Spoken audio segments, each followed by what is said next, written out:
AOD. Wow. It's a culmination over 20 years of experience, you know? At the surface, it's a place for chill people to play games, but it's also so much more than that. This community, its purpose, the communication, the friendships, there's really nothing else like it.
Looking at a Hanzo and a excuse me, we're still looking for Meta to choose his second hero right now, and we're looking for a pause right here at the beginning of the game. All right, so what are we looking at right here? What are you thinking right now in terms of what we're looking at in comps? You know, what could they choose as that second DPS right now? What do you want? It is very difficult for them to find a really ideal composition. They probably actually want to really utilize that Lucio speed boost, probably move up the top right onto the mini health pack, try and take the high ground away from them, and that will definitely suppress that Torbjorn turret, and the Junkrat's going to become nigh of impossible to use, especially against teams that are going to be on the high ground. If they're able to then drop down on them, they're looking for probably more brawly DPS. They can definitely leave the Hanzo on high ground, but they want something to come with the Reinhardt, so maybe looking at a Reaper here.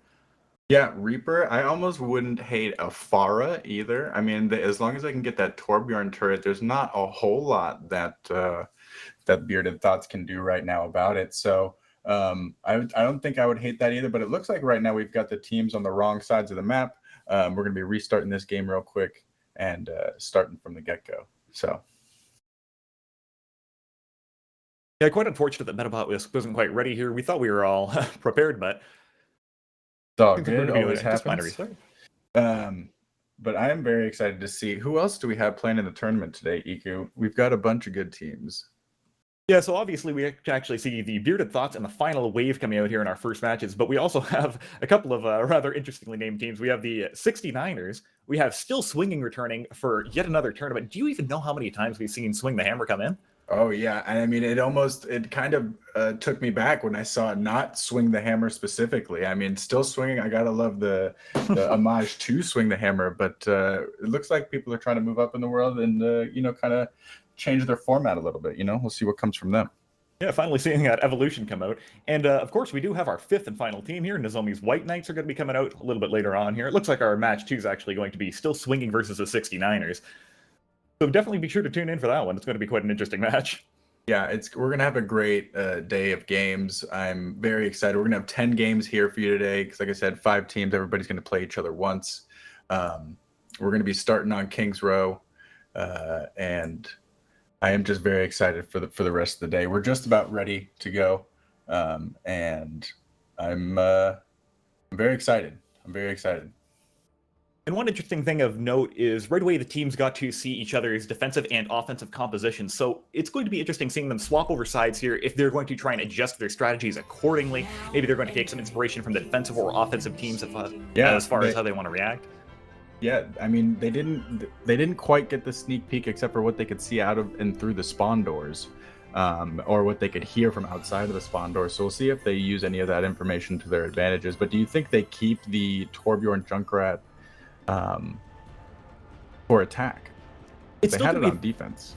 It'll still definitely be a very strong composition, but I do think that ideally they should swap over to a slightly more versatile DPS, especially with the Junkrat. It is a very easy thing to deal with. He's a especially great character for that first round, but if they're able to break through the choke point with the Lucio speed boost and the Junkrat can't find a pick very early on, he's going to have a hard time dealing with them as soon as they rotate on that high ground. Now, the question is whether or not they actually do get there. And right now, we're looking at a Dupelec Reaper and a Feng Shui Bastion on defense right here. What are you thinking about that? Well, it looks like they're both following T-Rex right up into the top of Clock Tower, which immediately shuts down the idea of trying to rotate up onto the high ground. That just means that they're going to be on a more equal level. Now, suddenly, they're probably going to be looking at trying to rotate through the hotel. And you can see Feng Shui and Metabot are both sitting behind. They're trying not to reveal exactly what they're trying to do up here.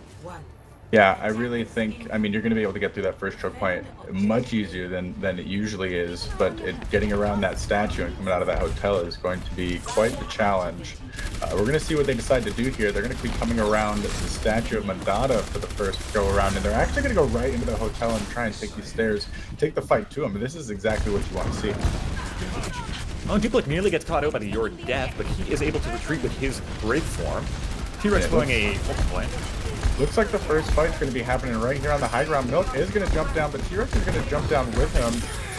T-Rex is kind of out here in no man's land with his team. Duplex tried to help out, but ends up retreating back into the hotel. Maybe they get one more contest here. It doesn't quite look like it. Yeah, so they actually played their sight lines absolutely perfectly because the Bastion actually had chosen to set up on the right side. Oh, Duplex actually coming into contest point, not finding very much success though. But yes, we did find that the Bastion tried setting up on the right side. It gave him a slightly more narrow sightline, even though more defense, but they were able to quickly rotate onto Clock Tower. Farah was nearly able to suppress them and find an early pick, but it put them in a very bad position right off the bat. Yeah, the Farah has just been allowed to fly in the sky right now, and usually you wouldn't think that's the case with the Bastion. We're going to see if they keep it and they don't. They're going to swap over to the McCree, and they're going to try and take this first fight before they try and get this cart around the first corner. Looks like they're fighting right here. The Shatter is going to come out from Milk early. It is going to be able to help them get some stagger kills, and they're going to be able to get a little bit more free payload right here. Yeah, so that's actually really excellent play, Shatter, because it helps clean up some of the early fight picks here. On King's Row, a lot of people know by now that you're always supposed to push onto the second spawn there and try and collect any kills that you can as early as possible, because it gives you a lot of free space on second point, and you have to fight right at the capture of the second point now. Yeah, and I mean, that's a great use of Shatter. Some people are really heavy into the mindset that I need at least 4 or 5 people into the Shatter. And no, sometimes just getting 2 is plenty to help make that other team just back all the way up and you keep that space. And that's what it's all about. Blue Jay is able to find gain. It looks like they are going to be backing right back up onto Cart here. Oh, T-Rex charging right into the Nano. T-Rex going straight in with the Nano. He is going to be getting a lot of healing and the damage reduction helping him, but I think he gets stuck on the cart right there and ends up getting burned down by Bearded Thots, and they are just going to look like they're pushing right into point. Feng Shui looks like he's trying to rotate around, maybe go up through Boiler Room and see if he can get a last contestant, but it looks like he's going to be just too late, and we are going to be seeing the final wave here take first point. Yeah, and unfortunately, Final Wave has been on the back foot almost all of point B, and it looks like they're going to try and get their first hold right here on the second corner of point C. Duplex going to come out with a flashbang, but they're going to get the bubble out on Milk. It's going to be looking okay. T-Rex really trying to hold his ground right here. Doesn't want to give it up. You see that Your Death has actually swapped over to the Junkrat here because Farah not very strong indoors. She's able to break down the shield right away. You can see T-Rex have already fallen field. They have to pop up the Immortality to try and keep them alive. Both Pack Visors going to come out. The Bearded Thots, excuse me, are actually going to come out with a big win right there, and that is going to be point C, around 4 minutes and 40 seconds. Yeah, unfortunately, That Blue is- Jays' Graviton was their last line defense, unable to quite find anybody there. And Bardad actually did have his own Graviton ready there by the end, so it was unlikely they were going to be able to conserve the ult economy. They just got snowballed here from the first and second point. Yeah. The ult economy on the behalf of the Bearded Thots was just incredible. And I think it may be partially all on back of that two-man shatter. They just didn't quite seem to get that full regroup and full recontest with everyone ever since that two-man shatter on point B. You know, the real question is, how is this original defense and offense composition going to be changing? Are we still going to be seeing the Junkrat Torbjorn pop out here from Eurodeth and Dean? I do think we're going to see the Torbjorn Junkrat from that team. We are going to be looking at, that's exactly it, the Junkrat Torbjorn. But Bastion on attack, what are you thinking about that? They have the Sims, so they're going to be teleporting around the first point. It looks like they're almost certainly going to be trying to rotate right side of the Mandata Takartha statue here, which is obviously a rather famous part of King's Row. He got assassinated here. And he's going to be teleporting right up onto the hotel, probably right behind T-Rex's shield, and we're going to see whether they find success or not. It doesn't look like they are going to try and hold the high ground for the defense here, so it will be very difficult to deal with the Bastion. Yeah, especially if they get that teleporter off. I think it's going to be all about how quickly Bearded Thots recognize that there's a teleporter out on the field and how quickly that they can get it destroyed before as much as that team gets through it. They're going to be coming out. I wonder if they even go through a movie theater, but it looks like they're going to walk straight up. And yeah, they are going to be going through movie theater right now. Yeah, Bearded Thots pulling the correct decision, trying to hold close, but they do actually rotate around them through the movie theater, so bit of a moot point. Holding shield right now. Here comes the teleporter. We're going to see what happens. Oh. Duplex does get hit by Dean before they can get the teleporter. I'm sorry, they do get the teleporter down, but they end up dying for it. Milk ends up getting a kill onto Blue Jay himself, and it looked like this strat didn't quite work out the way they wanted it to. Yeah, it looked like T-Rex lost a lot of the shield trying to get into the rotation, and by the time they had already lost Duplex, they were in a poor position. They did get Feng Shui'd onto the high ground, but without T-Rex's shield, he did not last long. That is correct. Now we're coming in for another fight, and it looks like they're going to be swapping off the Bastion, teasing the McCree, but deciding to go over to the Reaper, keeping the Symmetra right now. You think the Symmetra is what you want to see right now? I would like to see them take another crack at it, but they did somewhat shut them down. I think that if their rotation was a little bit tighter, they would have been able to properly coordinate that. They do end up swapping over to the McCree, get a lot more damage in there, but it is going to be Bearded Thots with just another big fight win right here at the first choke point. Milk with a big shatter onto T-Rex, get the kill with it, and just pushing the McCree all the way back to spawn. Yeah, Milk really found the Lucio early on as well in that fight, which prevents them from being able to properly group up and charge through the enemy team. But in this case, they probably don't want to be even engaging at the choke point. They want to go up through theater once more. Yeah, and it looks like they may do that. No. Okay, they are going to be fighting at this first choke point. Just a little poking and prodding right now. They do have the teleporter on the left side of the choke point. Feng Shui is going to use his raise and end up getting punished as he comes out. Dean going to get a kill with that turret, and it's just going to be back to spawn. Let's try this one more time. They've got about 3 or more fights, 3 good fights, 2 minutes left on the clock. If the final wave wishes to take on the Bearded Thots in a direct fight, they're going to need a much heavier damage composition. The Torbjorn and the Zenyatta are absolutely destroying their shields, and it's absolutely no comparison. We have only a Lucio and Moira. Ooh, Metabot find out early. Yeah, it is very, very difficult to try and just muscle your way through, and they are going to be able to get the Junkrat early, but Metabot does go down as well. They will be able to get Metabot back quicker. Let's see if they try and push on that advantage. The turret is right underneath the Reinhardt as he jumps out the window, just peppering them as they try and rotate over here, but they do end up getting over to the high ground on the right side. Let's see what they can do with that. T-Rex does jump down, and Milk's going to throw out the charge. A lot of ultimates coming out, both the part ult for Bearded Thots and the Moira ultimate for Tsunami. Milk's going to throw down his shatter and get a kill as well, and it looks like Bearded Thots is going to be the one point coming out on top. Unfortunately, they did come up with 2 major ultimates there. They were trying the Lucio Beat and the High Noon. The High Noon didn't quite find anybody. They just hid behind Milk Shield in perfect positions. And as soon as that was ready, Moot came out with the Transcendence, and they were able to quickly wrap up the fight with the enormous amount of healing that provides their team. Yeah, Duplex does get caught in the alleyway right there for a little bit of a stagger, and they've got about 45 seconds left on the clock. This is looking like last fight territory to try and take point A here, and if not, it is going to be a win for Bearded Thots here in the first map of the AOD tournament. Milk getting caught out with a wall. Your Death Pyre comes out, ends up getting Tsunami. T-Rex going to end up getting Milk himself, and T-Rex going to throw out a shatter, trying to do a lot of this work himself, does end up getting moved, but ends up getting punished by Dean. They are getting a lot of kills over here on Final Wave. They throw out the Graviton trying to secure this fight, and it looks like they are going to be able to take point A. Yeah, it looks like the ult economy on the Final Wave finally has proven out for them, because they had both tank ultimates coming into this fight, and though they did not find a substantial shatter, T-Rex was still able to make a lot of room on point. Blue Jay comes in afterwards, and then both Feng Shui and Metabot were able to help clean up with the Grav. Now, I would say they have a mountain of a task ahead of them, don't they? They've got 2 minutes, 30 seconds just to get to point B, where Bearded Thots is looking at 4 minutes plus. If they do end up making it all the way to point C, but right now we're working on point B right now. Looking good. They're two picks up right now. Yeah, we see a brilliant play actually between T-Rex and Dupelec, where T-Rex goes for the charge on Milk, and he knows that he's forced to counter charge or accept the extra damage. But this puts down his shield and forces him to take the high noon, instead taking an instant death. You're going to be able to clean up pretty soon here, hopefully. T-Rex gets a kill with the Fire Strike. He gets a little feisty going in with the charge, ends up dying before he can finish that charge. But his team coming over to help him out. Even though he's in spawn, his team's going to be able to clean up those kills for him, and they are pushing this point right through point B right now. Has not stopped yet. Yeah, this cleanup has ended up a lot less opportune on the Final Wave's attack, unlike the Bearded Thots were able to clean up completely. They did not quite find that. T-Rex dying really early, so they could not push onto Milk again.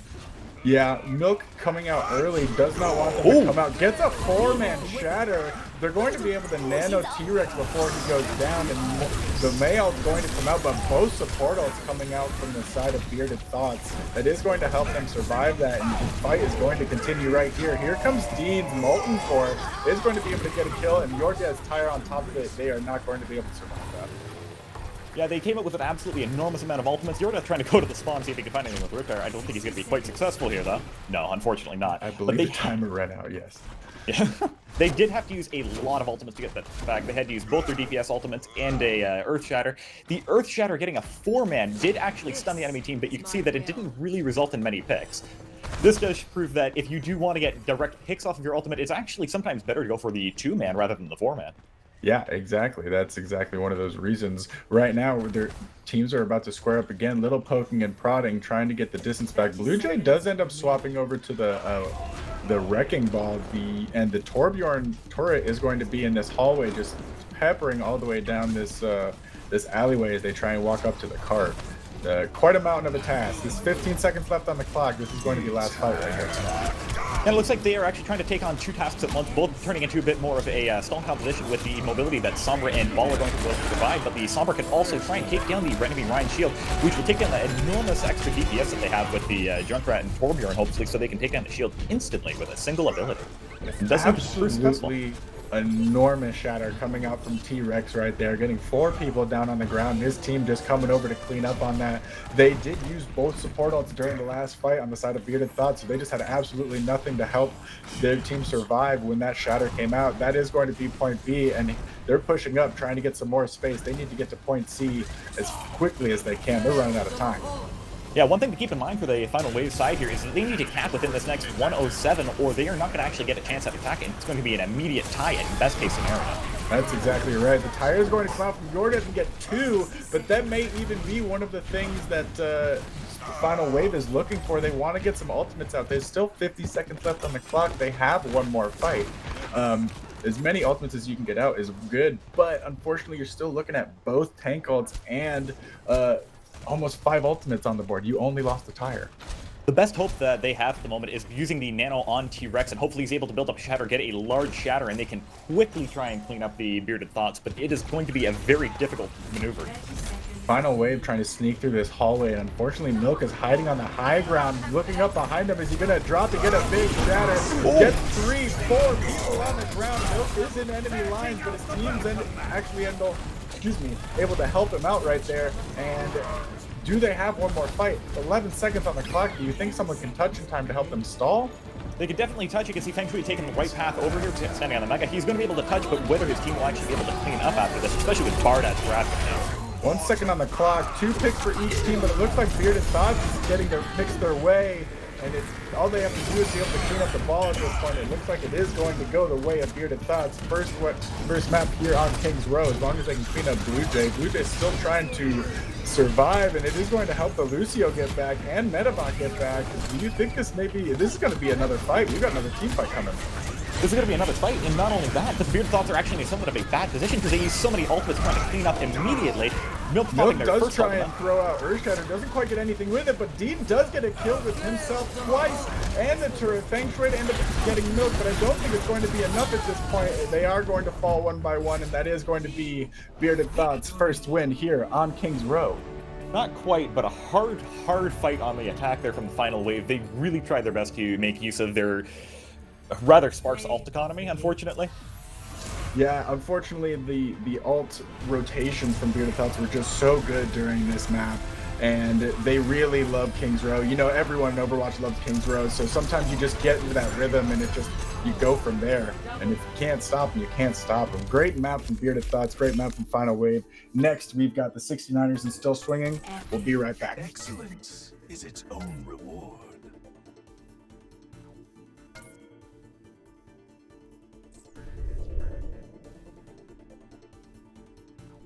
Welcome to Overwatch Esports. If you're new here, you may wish to pay attention as it can be confusing to watch and we want you to have a good time. So sit back, relax, and let me educate you. The UI might look confusing, but it's really simple. It's red versus blue and everything in-game will match the colours. At the top of your screen you have the player portraits. Each shows the picture of the character being played, their current health, and the percentage that their ultimate ability is charged. When it reaches 100%, they'll get a blue tick, and if they die, they get a red cross. Their health is split into bars. Each one represents 25 HP, white is normal health, yellow is armor, and blue is shields. In the top right is your kill feed. An arrow shows a kill with red meaning a headshot, and the symbol demonstrates an ability. Left always killed right, except when you see this. Heroes never die. That's a res, just to make sure you have no idea how many people are left in the fight. When the camera follows a player, their HP is shown in the bottom left and their ultimate status is shown in the middle. On the right hand side you have their abilities. A white box means it is available and a number shows the amount of seconds left until it's available again.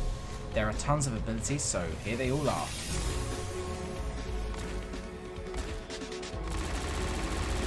Yeah, I'm not explaining one of them. We're not savages in Overwatch, so we all play with unlimited ammo, with weapon stats being shown here.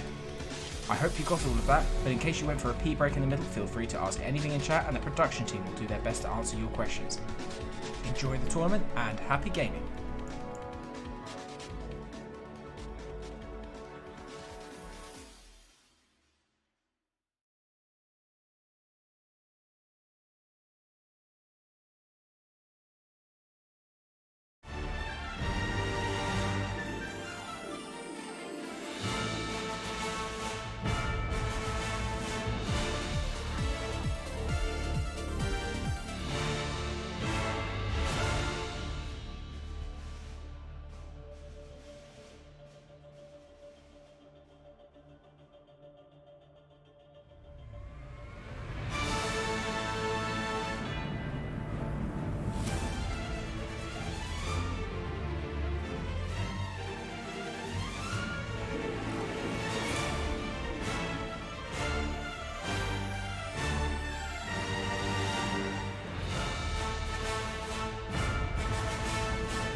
Alright guys, welcome back. We're on our second map here today for Clan AOD's Summer 2021 tournament.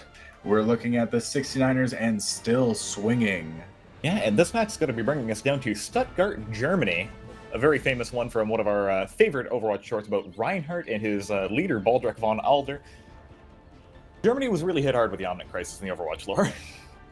It really was. I mean, if you get all the way to point C, Baldric is sitting there waiting, his armor covered in moss and grass, waiting for you at the end. I'm ready to see what these teams are looking at. We're looking at the 69ers with an AOD Mr. Sass Reinhardt. I'd love to see the Sass Reinhardt and a Heavenly Nova Zarya. And we're actually seeing McTeags bring out the Symmetra here on defense, so it's going to be interesting what use they want to make of the teleporter, whether it's going to be just as a quicker respawn tool, or if they want to put themselves on high ground, alternating between the enemy team in front of and behind. Yeah, we'll see how they make use of it. This first choke point is just very Symmetra heavy. I mean, it's so hard to get through this first choke point, especially muscling your way through some Sin turrets sometimes. And it's nice to keep access there on the Ashe as well, so that means that it closes down the easy opportunity of putting the Pharah on offense, but it does not look like Clownslayer or Crazy Joe are going to be pulling that out. We're going to be seeing the Cree-May.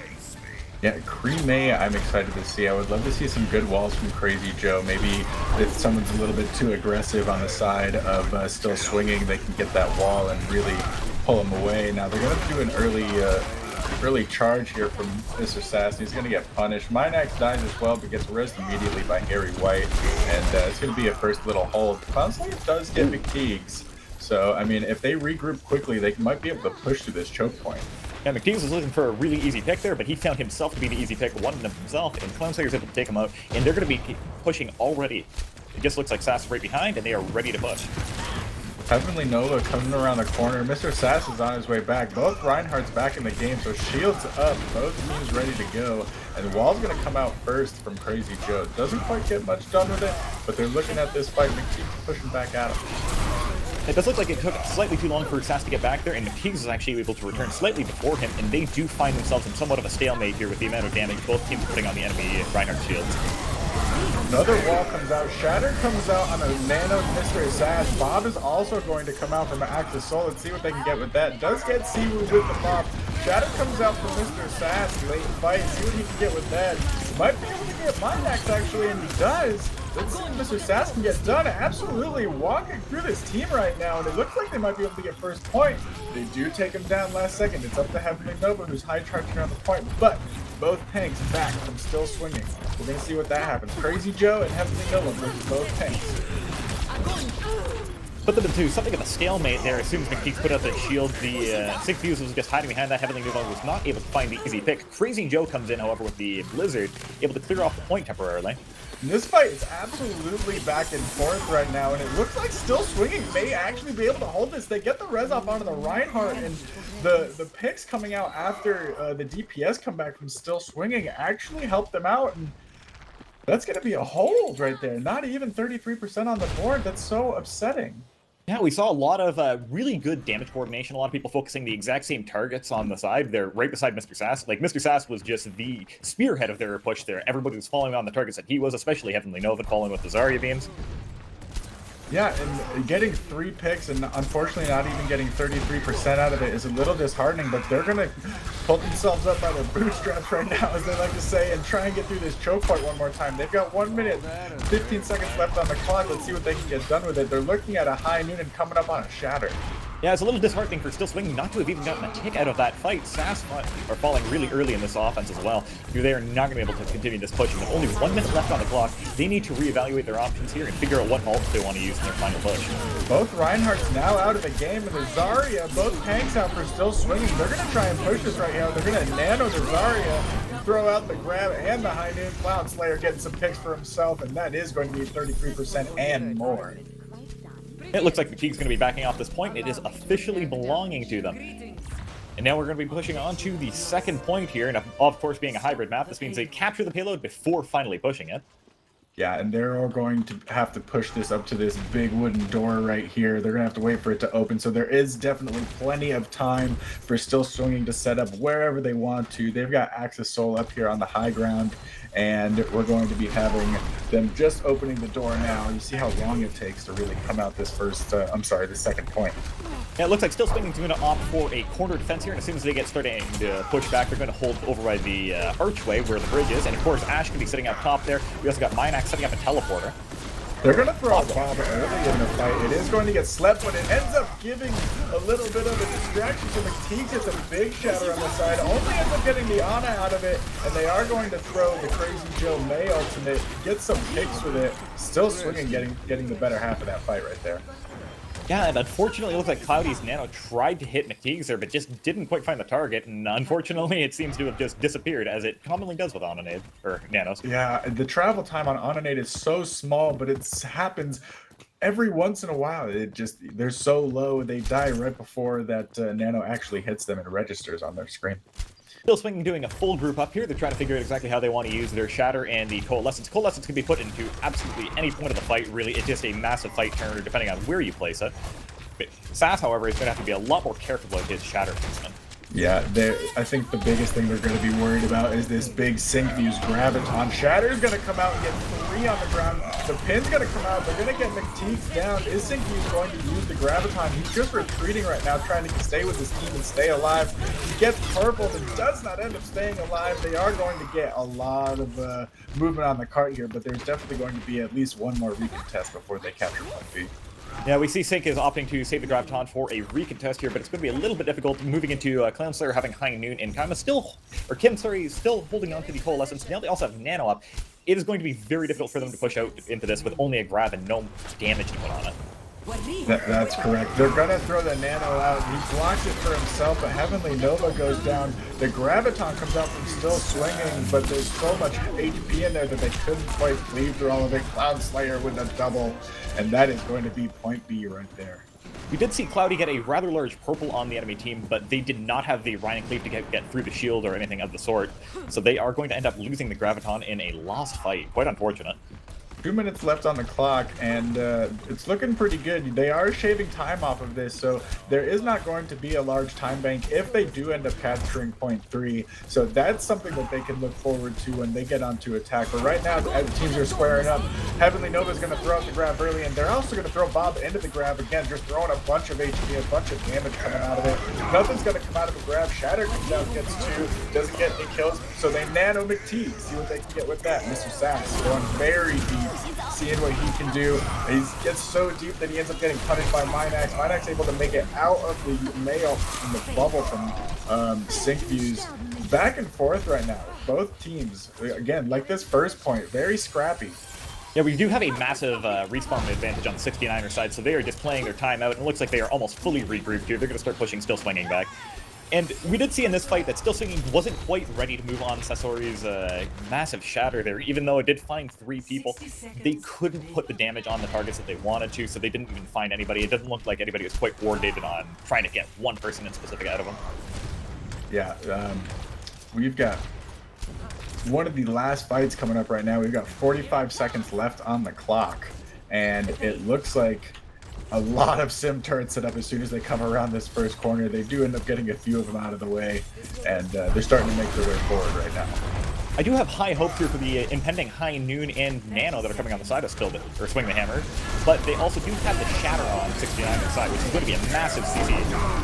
Yeah, McTeags throwing out the Shatter right now, and actually ends up getting punished for it. He is on the other side of his sim wall, and it looks like Swing the Hammer is getting pushed back right now. Heavenly Nova all up in their faces, throwing their bubble up, and Ana is going to be able to make it away for just a little bit, but gets caught out here on the side by Siwoo and the McCree.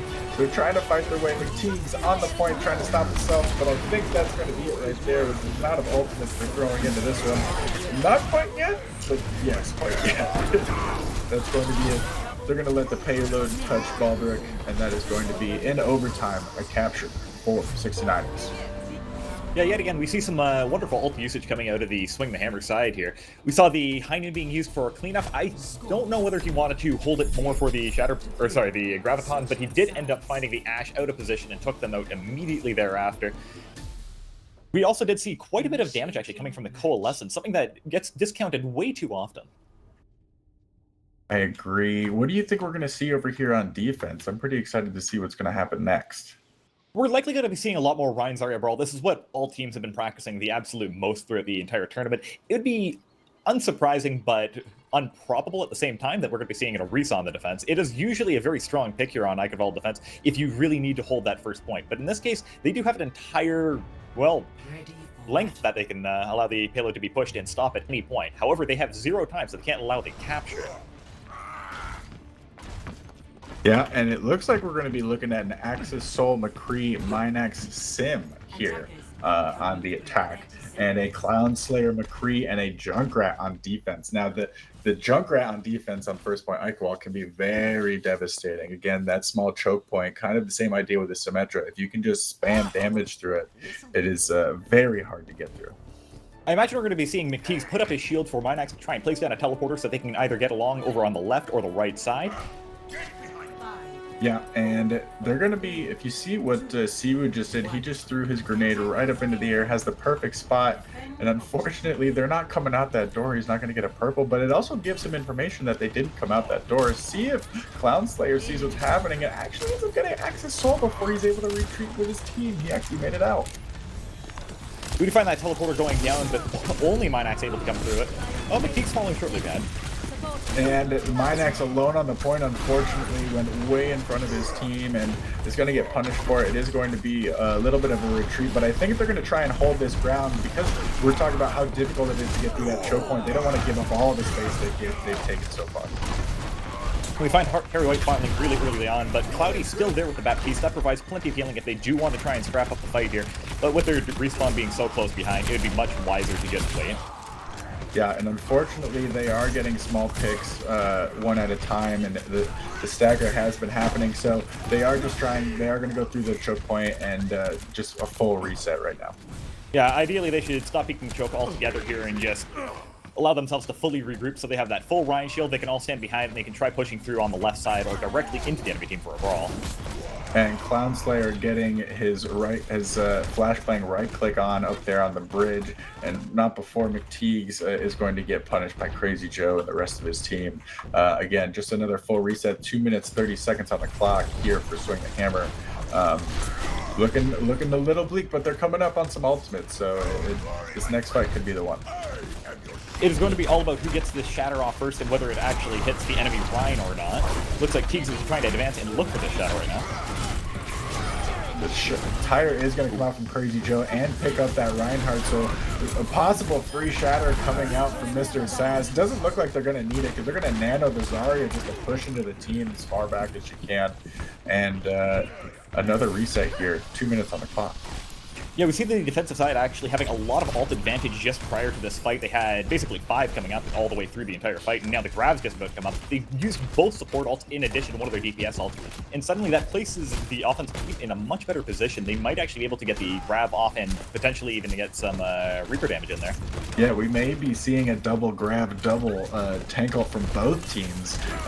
Now the Clown Slayer, High Noon, out of the equation for the moment. McTeague's going to throw down his shatter, and so is Mr. Sass. Mr. Sass is actually going to end up going down. It looks like this may be a first point capture. They're going to throw out the Graviton, see what they can get with it, but there is an entire shield in there, and it is going to be hard to get the damage through.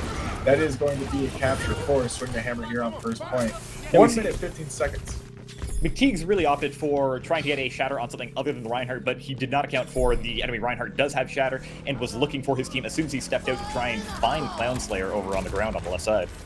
Crazy Joe threw out Entire really early here, seeing if he can get some stagger. He does end up getting the lamp as well as Axis Soul. Unfortunately, Axis Soul not in that lamp wasn't quite there.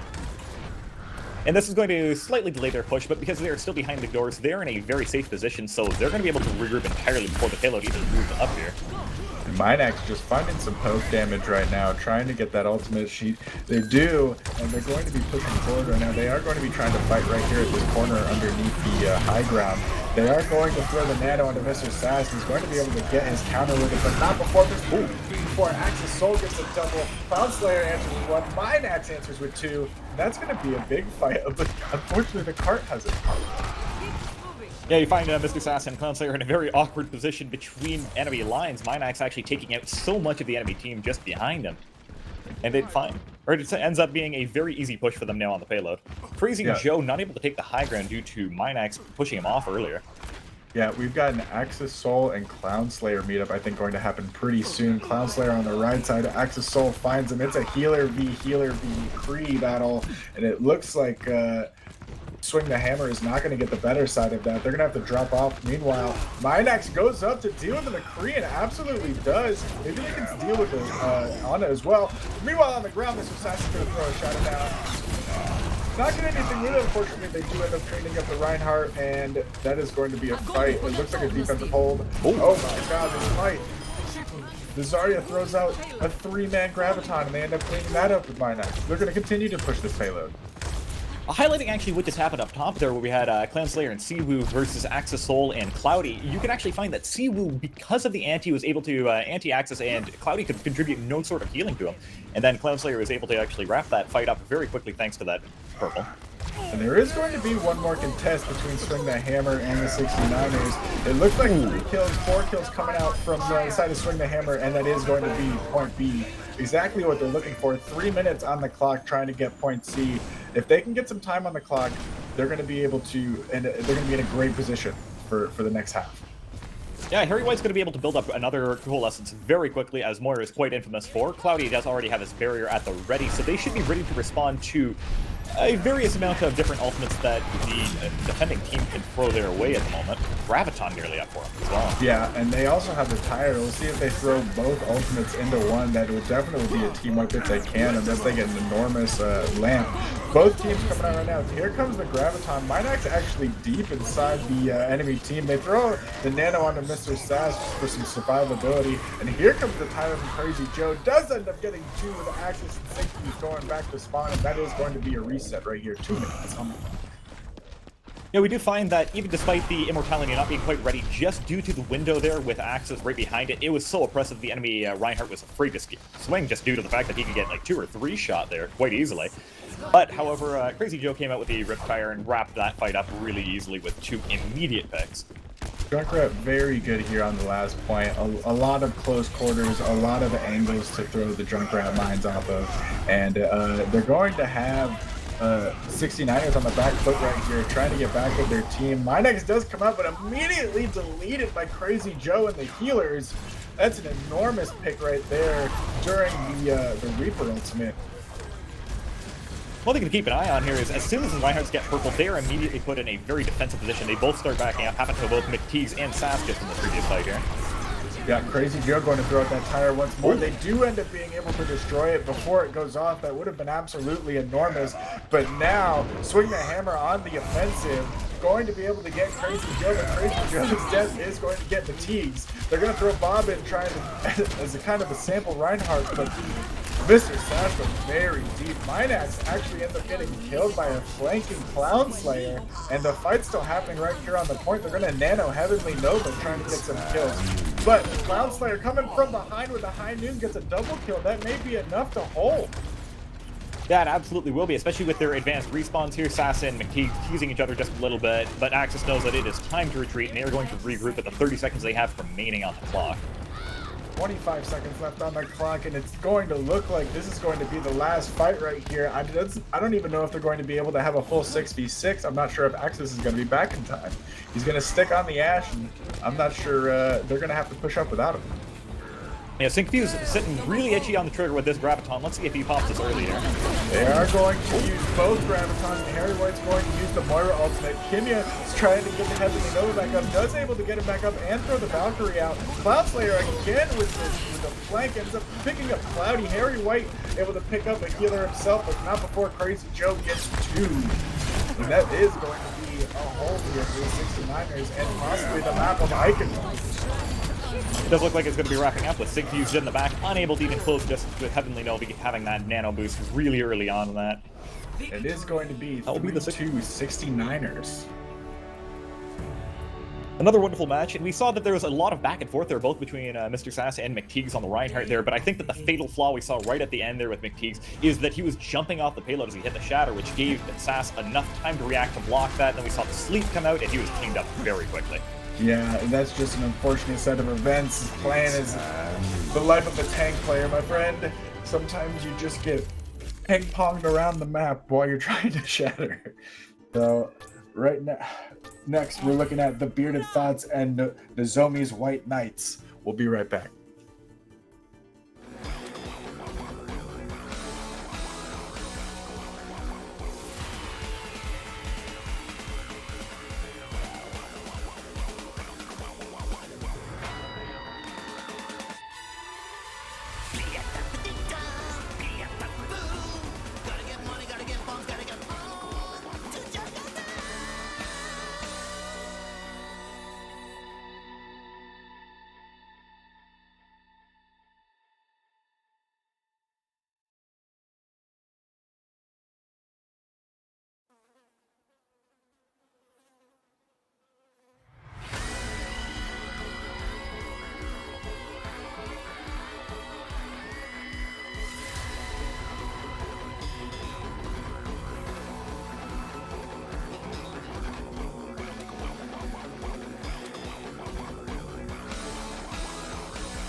you. Welcome to Junkertown. Initiating match. All right, welcome back. We've got another game here at Junkertown between White Knights and Bearded Thots. Yeah, and we have the Bearded Thots already up 1, so this is going to put a lot of pressure on the rest of the tournament and even the White Knights because they need to make sure to win this match, otherwise it's going to put the Bearded Thots in a rather advantageous position, 2-0. But let's see if that happens to be the if cause. Right now, Nozo's team, we haven't seen them play yet, so Bearded Thots has really nothing to go off of other than playing with these people like regularly day to day. So pretty excited to see how this goes. We've got Roku and Aquatic over here on the DPS. Roku with the classic soldier. You're always going to see Roku on that soldier. Love to see it. And Aquatic, I have not seen him play much. Pretty excited to see what this Doomfist can do.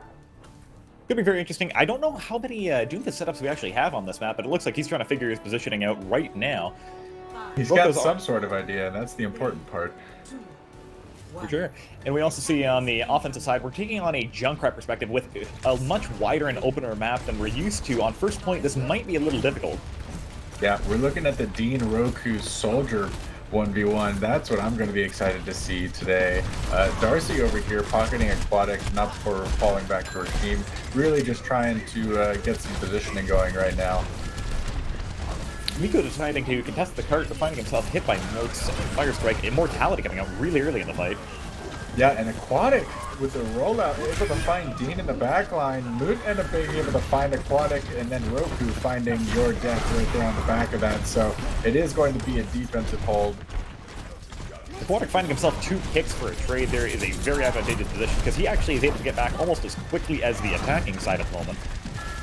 Yep, and both teams really not swapping off. They want to stick with what they're doing. They like the compositions that both teams have picked. They don't want to counter swap yet. Miku really trying to hold this corner right here, but having to fall back a little bit, give a little bit of space. And he's having to retreat into this corner. Does use his charge. Will he get punished for it? Does not. And they are going to pop Valkyrie to try and keep Miku out here in the front. Blocks the shatter from Milk. Big block. Aquatic going to go in for a little bit of space making himself, and they're kind of still just sitting here, stopping this payload from moving right now. Now we actually see a lot of bubble and charge coordination going on between Miko, Nozo, and as well on the opposite side with Milk and Bardat. Aquatic going out coast side and finding your death on the flank. Is he going to be able to find anything else? I think he's going to find the Zen, and he does. Shatter comes out, and so does the Doofus ultimate. How many is going to find? 2!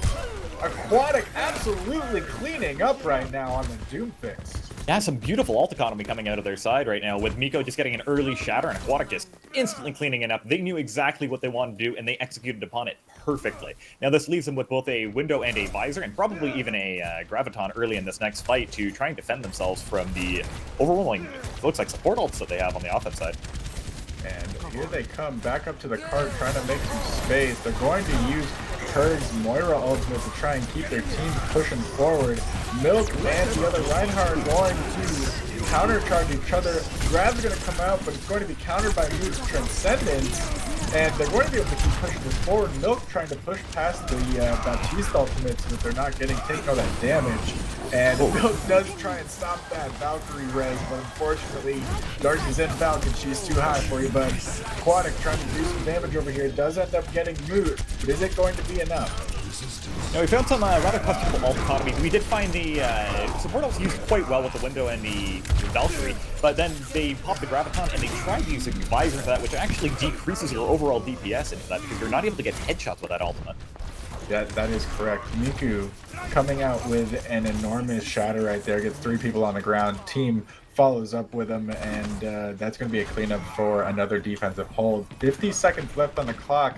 Now, this is a very hard, once the defense is in this position, it can be very hard to really break this open. They have the angles and the positioning that they want right now, and there's only 40 seconds left on the clock. Yordeth losing positioning on the right side there due to Roku finding him. Now, we actually do see that Bardat has his Graviton ready. This is going to be the key if they want to try and take this down. Dean's going to have to put a lot of damage into that grab because Yordeth's High Noon is going to be flaky at best. It's really easy to take down McCree while he's High Nooning. He cannot move. Just as you say that, you cast a curse, and Aquatic comes down with the ultimate right on top of the Bastion. And after that, finding 2 more players on the side of Bearded Thots. They are just absolutely getting doom-fisted right now. I don't know how else to say it. Your Death coming out with a high noon. Doesn't find anything with it, but rolls back into his team, and they are going to be able to put this into overtime. This will be the last fight. It looks like they actually were trying to coordinate the push so that as soon as the tree comes out, that Milk would push up on the enemy Reinhardt, but they were slightly out of sync. He was able to quickly dispatch with that high noon and then turn back towards his main foe, Miko, on the front lines, and quickly wrap this up. Roku ends up coming up behind them in this last fight for the tag visor to split their attention in both directions. It's very difficult when you're in overtime and trying to focus on the 4 people in front of you, and there's a Doomfist on the field.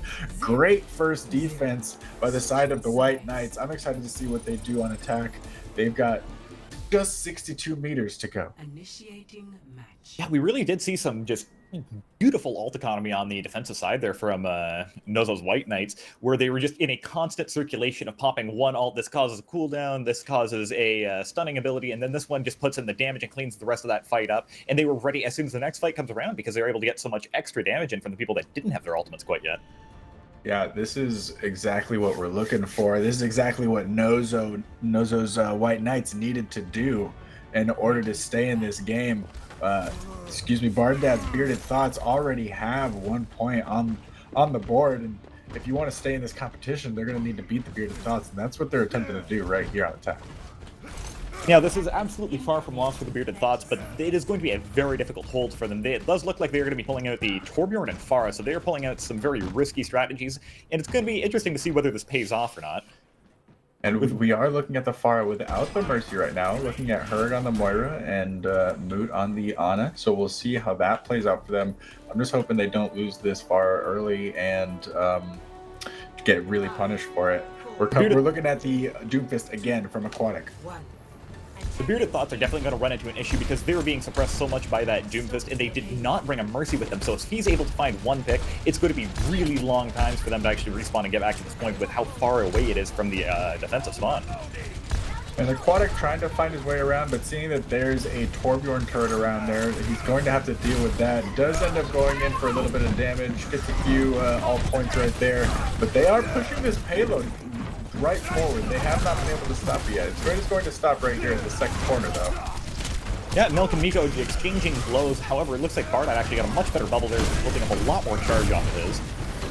Aquatic all the way in the back line right now, finds the Ana and tries to get away. He's going to pull Your Death away from the fight and fight him himself. Aquatic finding himself safely, and Roku all the way over here on coast side trying to, they're really trying to get the angle on this team right now. Just the tanks on point with the healer. It actually looks like Aquatic was able to find Your Death in the sky, taking him down with Doomfist, and this is exactly what the Bearded Thots were hearing the most, that Doomfist is just going to be wreaking havoc on their backline, getting individual picks, and slowly whittling away their team.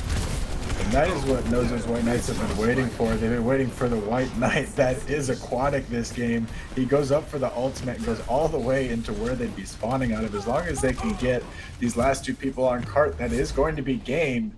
Right here on Junkertown, Nozo's White Knights with the win.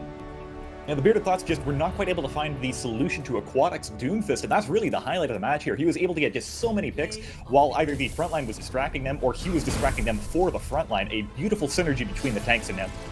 Yeah, and with Roku giving that off angle, really splitting the attention, it was very hard to keep your attention on everything going on between the Doomfist and the tanks coming at you, and Roku on a different angle. So great job from the side of the White Knights. Next, we've got the White Knights one more time going up the 69ers, though. So we'll see you guys real soon. Is that all?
And welcome back, everybody, once again to Kings Row Winter here for the AOD Summer of 2021 tournament. I am very excited to be Kings Row again. You know, it's almost tradition that if there's any map that's going to be played twice during this tournament, it's going to be Kings Row. I honestly mean it's going to be more than twice. It could be, but I mean, if you're going to pick any Kings Row map, you got to pick the winter one. You got to pick the winter one, wouldn't you? Such a beautiful rendition of Kings Row during the holiday season. Snowflakes on the ground, snowmen everywhere. Even some Christmas trees painted on the walls so you can put your ornament sprays. And moving into this map, we can actually see Nozomi's White Knights are going to be taking on the defense. Your Aquatic back on the Doomfist, definitely going to be wreaking havoc. However, Clown Slayer with the McCree is definitely going to be the correct answer. Whether he plays it correctly is going to be the real question now. Yeah, they also have Crazy Joe, so that if Aquatic ends up actually missing a cooldown at all, Crazy Joe can kind of capitalize on that, maybe try and freeze him. Heaven's going to, and Kimya actually swapping over to the Brig. That is definitely going to probably be the correct answer right there. So they really know that what just happened in the last game, and they're going to be coming out full force trying to counter Aquatic right now. Yeah, 69ers doing their research and definitely responding appropriately. It's going to be interesting, especially with how evenly matched it looks like the front lines on both these teams are. And they are going to let them come through the choke point, but that is because Aquatic is up here on the high ground already. He's going to go in for the McCree and is going to end up picking up Cloud Slayer right there in the alleyway. So now that's going to force Crazy Joe and Kima just to come over a little bit, but Aquatic jumping into the team himself and really just doing what he wants right now. And we find Crazy Joe trying to get in behind Miko and freeze him while he's just trying to get out. It does look like he's able to successfully escape without the freeze, unfortunately, but they would not be able to quite follow up on it at the moment. Regrouping entirely, it does look like Clown Slayer may want to try and take this top angle again, but if he does, he's just going to be met with Aquatic. He needs to figure out what he's doing here. And right now, it looks like the entire team is going to be going over where Clown Slayer ended up having to go back to spawn last fight. All of them trying to take this high ground. Unfortunately, they don't have a Lucio speed boost in order to make that jump for some of the characters, but they are taking the high ground right now and really forcing a lot of space. Mr. Sass does make his way around, but his other team members don't. They do try and find Aquatic, but Aquatic finds Siwu before that can happen. No more Doomfist on the field. The Shatter comes out because of it, because they think that this is their fight. Cloud Slayer coming out onto the ground with the rest of his team and seeing what they can do. Meanwhile, Roku with the Tag Visor ends up finding to himself 3-4. Roku absolutely finishing up with that ultimate. Very quick cleanup there, especially thanks to Miko's Shatter there. And we did see that Aquatic was able to quickly actually come up behind, Bearded Thots, just mostly because the Kree actually dropped down really early on. Sorry, the 69ers. But without that flashbang, they are somewhat defenseless, even though they do have the May Freeze and the Break Shield Bash. Those are rather hard abilities to hit on a very mobile target. Yeah, and it's really all about knowing where he's coming from, and that's going to depend on how good your headset is, because you almost never know where he's coming from except the sound of it. They are going to throw the mail right on the point. Mika's going to charge out of it and find Kima, but Moonlight going to get caught by Crazy Joe. Aquatic ends up finding the kill on the Cloud Slayer, but Darcy's going to res the Baptiste. Aquatic causing havoc on the backline. Siwu just trying his best to get by, but Roku even hits him with a rocket. He does not find himself successful. So it looks like it's going to be yet another successful descent for Nozomi's White Knights. Yeah, 1 minute, 15 seconds left on the clock. At this point, they need to figure out exactly what they want to do with their ult economy. They no longer have the graph at their axis and probably aren't going to be able to build it up in just a mere minute, but they are going to have both Rally and High Noon here. Going to be difficult ults to make proper use of, though. Crazy Joe swapping over to the Junkrat. Maybe he can find a trap stun onto the Doomfist, but they have the grab and the Doomfist. They have the Space Gem combo. Is that what they're going to decide to do? There's nothing that they can block this grab with. They're just going to have to try and tank it. Darcy does end up using her Valkyrie, and Aquatic finds the kill on a Crazy Joe before they can really get this fight going. Aquatic all the way in the back line, and they are going to throw out grab to hold him up for just a moment, but Mr. Sass pushing forward as soon as that grab is over, and Cloud Slayer finding some kills himself. They are going to put themselves onto this point, and they will get shattered, but it's not enough. They will start ticking up and capture first point. And 69ers able to rapidly punish for the two things they're looking for the most, primarily that the Doomfist went out on the backline, and they were able to take down Darcy looking for a res in the middle of the fight. And 6 seconds left. The contest is going to come through by Roku. Very bold to throw in the tag visor against 5v1. We might be looking at a soldier swap here. Does end up getting a... does end up getting absolutely nothing with it. Stays on the soldier, coming back from spawn. They are going... we'll see if they try and take this fight before they get out of this choke point. They have made some space for themselves, so hopefully that isn't the case. And we actually see Heavily Nova sitting there on the cart, which means that Reinhardt's much less defensive until he starts backing up. Now they're quite close together again, but that is a risky move to have Zarya sit on cart. Now Doomfist chasing the McCree along with the soldier, and they do end up finding Clown Slayer. Doomfist coming over here from the alleyway, does try to find his way out, but everyone's going to be chasing him from the side of 69ers. Does make his way out, and we are right back to the cart. I'm sorry, the fight on the cart. Yeah, the 69ers are let out into rather unfamiliar territory just because Aquatic on the Doomfist is so oppressive. They're trying to take any chance they can to kill him, and Master Sass finally finds them with Sass. Yeah, and that is going to be the green light for the rest of the team. Start pressing W, see what they can do. Tyre is going to be coming up from Crazy Joe, does find Roku with it, and they've got the Nano Brig just all the way up in the front line. Press the mouse one, they're going to need to walk past this, and they get a big shatter from AOD Mr. Sass. That is going to be point B, I think.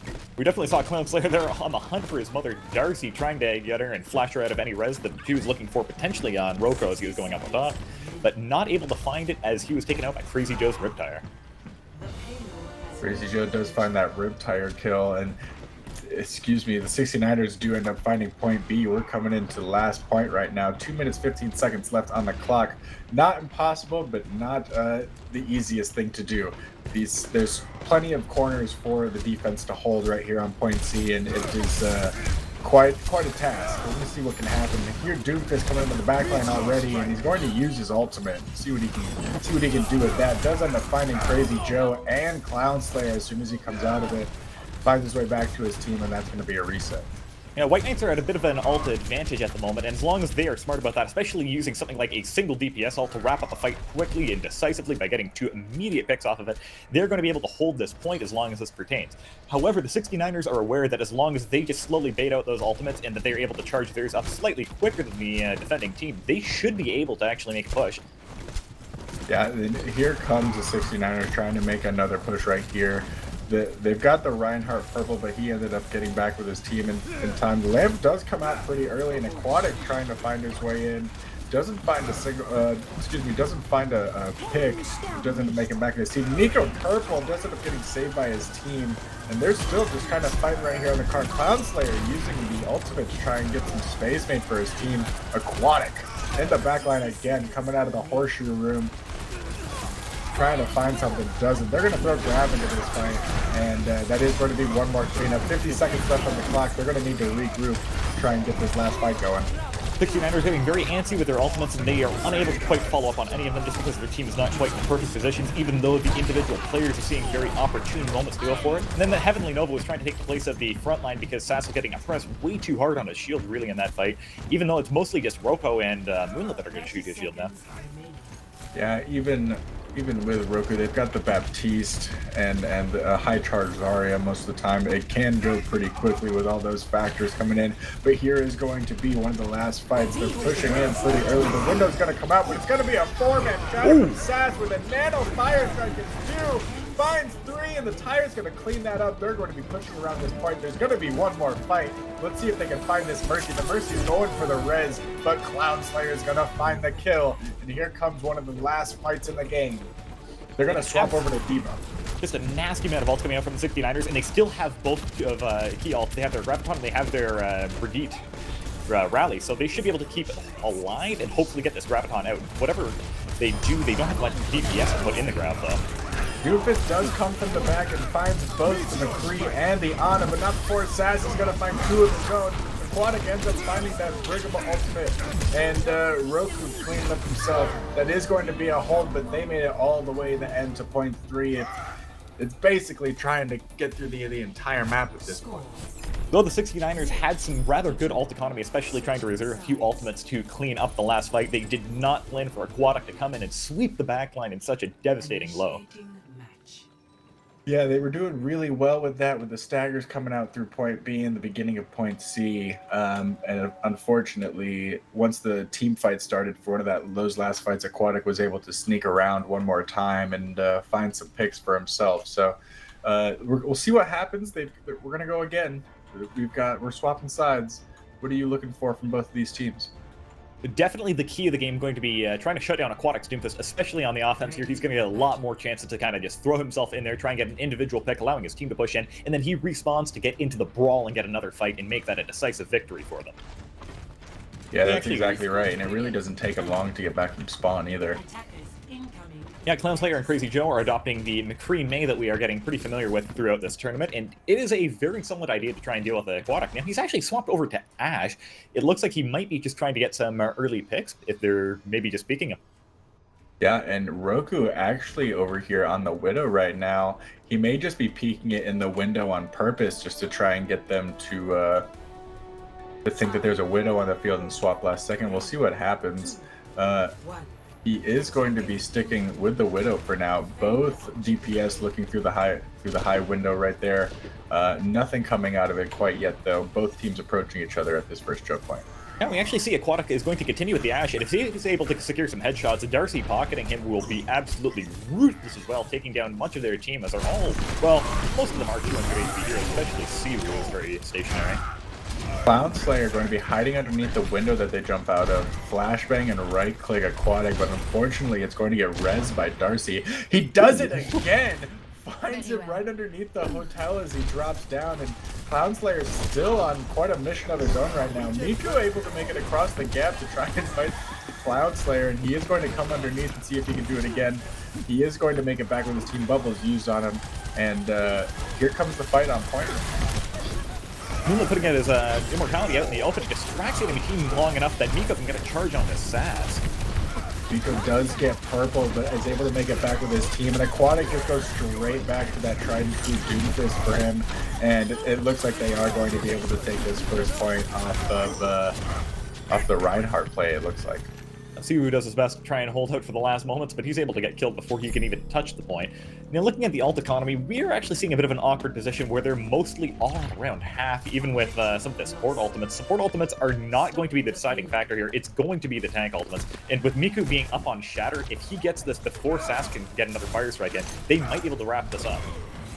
Yeah, big shatter coming up from Mika right there. 3 people on the ground and able to kill the Reinhardt with the charge.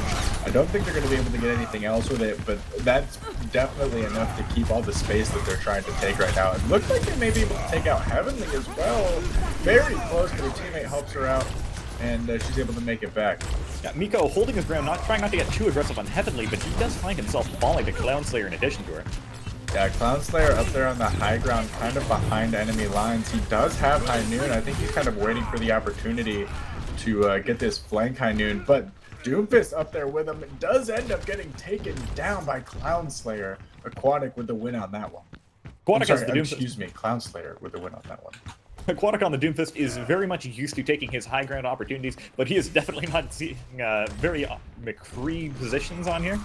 And with Clownslayer, you have to be able to predict that it's going to be like Genji positioning. He's going to be in the awkward position that you're not expecting. That is true. Clownslayer finding Roku on the high ground, but it's going to get rezzed by Darcy. Now the Mayo's going to be coming out on point while all that's happening up there. Aquatic finding a kill on the Clownslayer and on the Kima. That is going to be a little bit of a push, I think. They are going to nano AOD success, but they're also going to shatter him. He does shatter himself out of it, but ultimate's coming out all over the place from both teams right now. Yeah, Miko and Nozo are both very antsy on their side to try and wrap this fight up, even though they're in a bit of a deficit. Miko was antsy, so he did not actually swing on the Graviton really early on, and then he got antsy trying to get the back shatter after his entire team got disrespected by Sass. Yeah, Doomfist is back as well. Reinhardt's purple, see if they can get anything with that. And they do end up finding the Reinhardt as well as Clownslayer finding Roku. Roku does end up getting rezzed by Darcy, so we'll see if Roku stays on the flank. He does not and goes back to his team. Looks like Darcy pulled out the Valkyrie for this attempted push, but they are not finding very much success, especially with Clownslayer on the high ground. Aquatic and Roko quickly taking them out though. Yeah, 1 DPS down for both teams. Roku's definitely going to be coming back faster. But this cart, I feel like the 69ers have really found the corner that they want to hold. Graviton is going to come out for the 69ers. Charge is going to come out as well. Heaven's going to be able to get a kill. And I think they're going to be able to hold this again. Yeah, despite the fact that they Moonlit Immortality came out, their SAS charged Nico, which gave them a great opportunity to both purple and immediately destroy that and quickly wrap up the Graviton. Very nice cleanup on that. Yeah, Aquatic hiding in the stairwell right now of the 250 pack. They have not been able to find him, but they know that he did not die last fight. So they are trying to stay very wary of where this Doomfist is. And as while we're saying that, excuse me, the White Knight should be wary of where the McCree is. They're all the way up on the high ground. Is he going to high noon from behind? He is. And what's he going to get with it? He's only going to be able to find one because the lamp came out in time, but Crazy Joe just going to fall down and clean it up himself with the mouse 1 and the mouse 2s. Yeah, Clownslayer quickly wrapping that up. Unfortunately, if he did wait another few seconds there, he might have been able to actually get the Immortality down and get himself a very large high noon for the delay of the game. But either way, they are able to wrap that fight up very nicely, and they do still have both a Shatter and a Brigade Rally, which will combo quite nicely if they're trying to fight this on last point. Doomfist all the way in point C spawn right now. I wonder if he's trying to spawn camp the Brig, but the Brig has already found her way back with her team. I'm not sure if he knows that. And meanwhile, he's all the way back there. His team's trying to fight a 5v6. Big Shatter comes out from SAS, and Clownslayer will be able to help clean up. Darcy does end up rezzing Roku, but Aquatic is not back in time. Very back and forth right now. The Doomfist does come out, does end up finding Siwoo. Is he going to be able to turn this fight around? He is. He finds both healers. They're going to be pushing his card into point B right now. Yeah, it looks like Aquatics helping them wrap up yet another fight rather cleanly without any ultimates, even though they did pop the window rather early on in comparison, but it was not what really wrapped this fight for them. Aquatic able to find the Mei very early fight. The lamp comes out as well. Miku going to find his opposite on SAS and Heavenly Nova, and that is going to be point B. Miku getting some of those cleanup kills, helping him get another being protected by Darcy and Aquatic there, asleep on the ground. You got to help your teammates out when they're sleeping. Now, the White Knights do actually have a Graviton moving into this, so they might be able to quickly end the fight with 69ers and hopefully build something else up while they're going into this, because you are most likely going to need 2 ultimates to quite capture this point. And as you say, 1 minute, 25 seconds left. Coming around the very last corner of point C right now. There you see Clownslayer behind them one more time. He's going to high noon from behind. Gets 2 with it because they're not looking at him. Aquatic gets 1, but I'm not sure it's going to be enough. Clownslayer just absolutely behind this team. They never look or they never turn around. And Aquatic just going to be left by his lonesome. Gets cleaned up by Heavenly Nova, and that is going to be a hold. 1 minute left on the clock.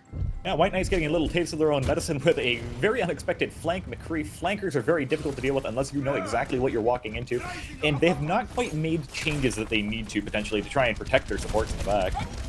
And we're going to have an AOD Mr. Sass Shatter coming in on the next fight, along with a Mei ultimate. A lot of crowd control coming in for the ultimates on the side of the 69ers. This may be exactly the tools that they need in order to win this last fight. They're going to throw out the Mei, but it's going to get eaten by Nozo. That's absolutely enormous. Nico's going to die to Heavenly, but Aquatic's going to go up and use his ultimate. Does he get anything with it? Not quite yet. He gets slammed, and he ends up getting killed by Clownslayer. They end up getting the red, but Roku gets 2 with his tank visor. It is back and forth right now. No one knows who's going to win. Mr. Sass going deep with a charge and coming around and killing Nozo in the Baby Diva form, and I think it's going to be a hold. This may end up being a win right here for the 69ers. Aquatic trying his absolute best to try and duel on card, but finding himself in a 3v1 is not a scenario any Doofus wants to find himself in. And it looks like the 69ers are going to pull the victory on King's Row. Neither team making it to third point, but it doesn't matter because if you can't make it as far as the first team, you're not going to win. That's such a great game right there. I'm really excited to see the next one. Next, we've got the Bearded Thots and Still Swinging. It's going to be a great one. Here is yet again that brilliant play by Cubs. They were putting himself in a really interesting position that the enemy team just could never anticipate. And you never get to see that mouse 1. Mouse 2s all day long. We'll see you guys soon.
All right, everyone.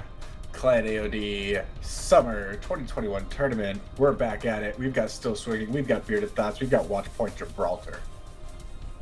And we're returning to the British Overseas Territory of Gibraltar, a rather odd place to try and find on a map. One of Overwatch's many bases and one of the original maps in the game.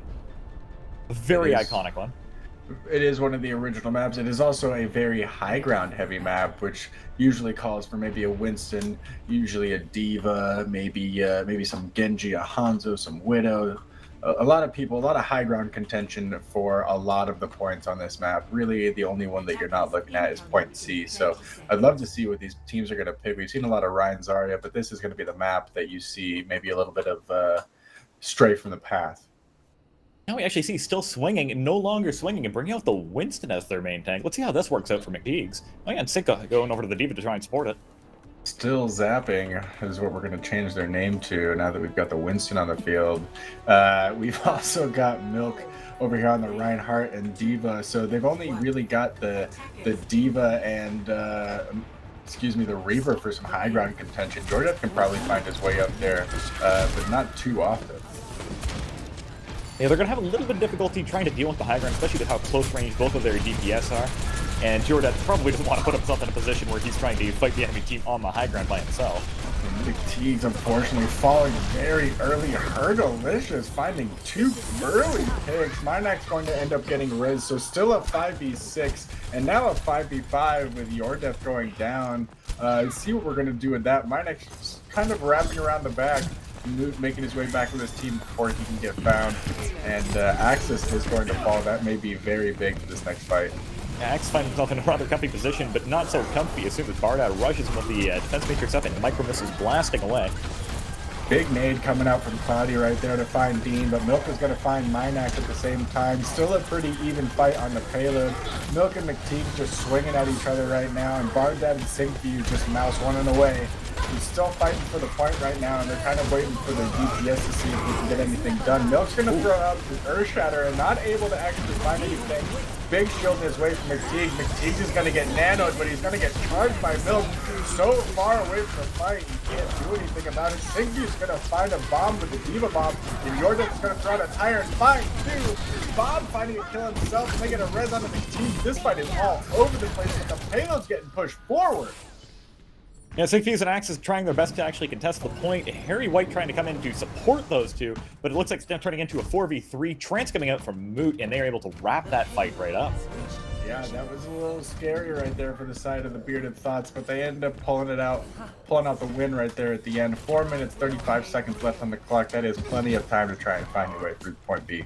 Yeah, the Riptire was absolutely massive for them, for sure. But the other thing we're actually seeing between Milk and McTeags is it's turning into more of just a raw DPS battle because both Sync and Bardad are on the D.Va. It offers a lot less damage protection from the swings of enemy Reinhardts.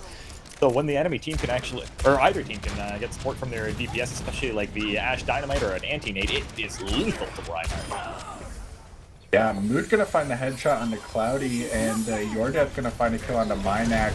Cloudy actually ends up getting resurrected on the side of Keep Swinging, and a big purple gonna come out after that happens. So, really, Bearded Thots gonna come out on top again. Moot with the big plays on this last fight. Yeah, double dink from Zenyatta, always an unpleasant time for the enemy team to be seeing the support doing some fragging. And it looks like they are going to carry that momentum all the way through to point C. Yeah, they got to try and help Cloudy out. He's trying to rotate back, but they kind of use him as a little bit of a bait, and McTeague gets a 4-man shatter. Only gets 1 kill with it, unfortunately.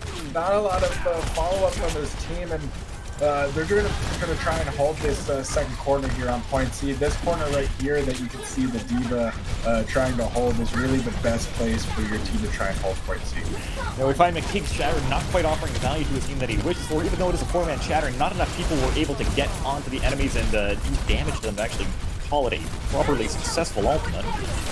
Yeah, and McTeague's shield's going to go down fairly quickly. They're going to have to throw bombs to try and supplement in, but losing the Reinhardt. Bardad throws in his D.Va bomb against the D.Va mech on the opposite side.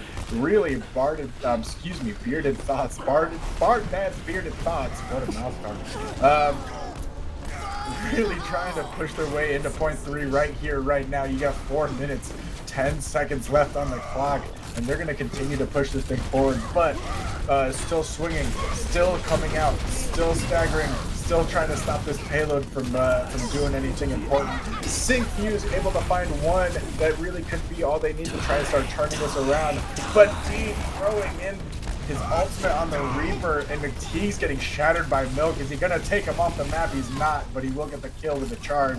Cloudy going in with the Lamb, trying to stall just a little bit longer. 3 minutes, 40 seconds left on the clock, but it is just going to be a cleanup here, and they are going to finish fairly soon. Minax falls, and that's just going to be it right there. We're really seeing some of that D.Va usage come out here, and especially with some of the ultimates, absolutely, Bardad just shut down the Reaper ult that came out of Minax there, and just like we saw the Mei ult get eaten on the other side. However, on this half of the game, it ended up being a victory for them just because of that. That Reaper ult could have absolutely turned the tides, but it did not. Yeah, and fortunately for them, they were staggering at that point and really just trying to stall out the payload as long as they could. So, I mean, you're going to have your DM probably if you're just going to walk in and press Q. You know, it's really up to it's really into team fights where you have to get that DM. You have to get that D.Va to use her defensive matrix as much as you can, and then you try and use your ultimates. I feel like you kind of knew you were walking into a DM at that point, but sometimes you just got to do it. Now, we found that the Bearded Thots were throwing out every ultimate that they could as soon as they got it in just an almost absolutely desperate display, trying to capture the point as quickly as possible, as if there was almost no time left, but they actually end up with 3.5 minutes because of it, a very risky play that ended up working out for them. This is going to make it a very, very difficult offense on Still Swinging. They have a lot of pressure on them to try and get that much time on the clock. They do. The pressure is definitely on, and honestly, just getting to point C on Gibraltar can be quite the challenge sometimes. Breaking point 1, once you get through the car wash and over to blue box, can really be a hard time sometimes. And I think point B, if you don't roll through point B, you can really get stuck coming out of spawn because the 4 choke points that you have to come through are just so small.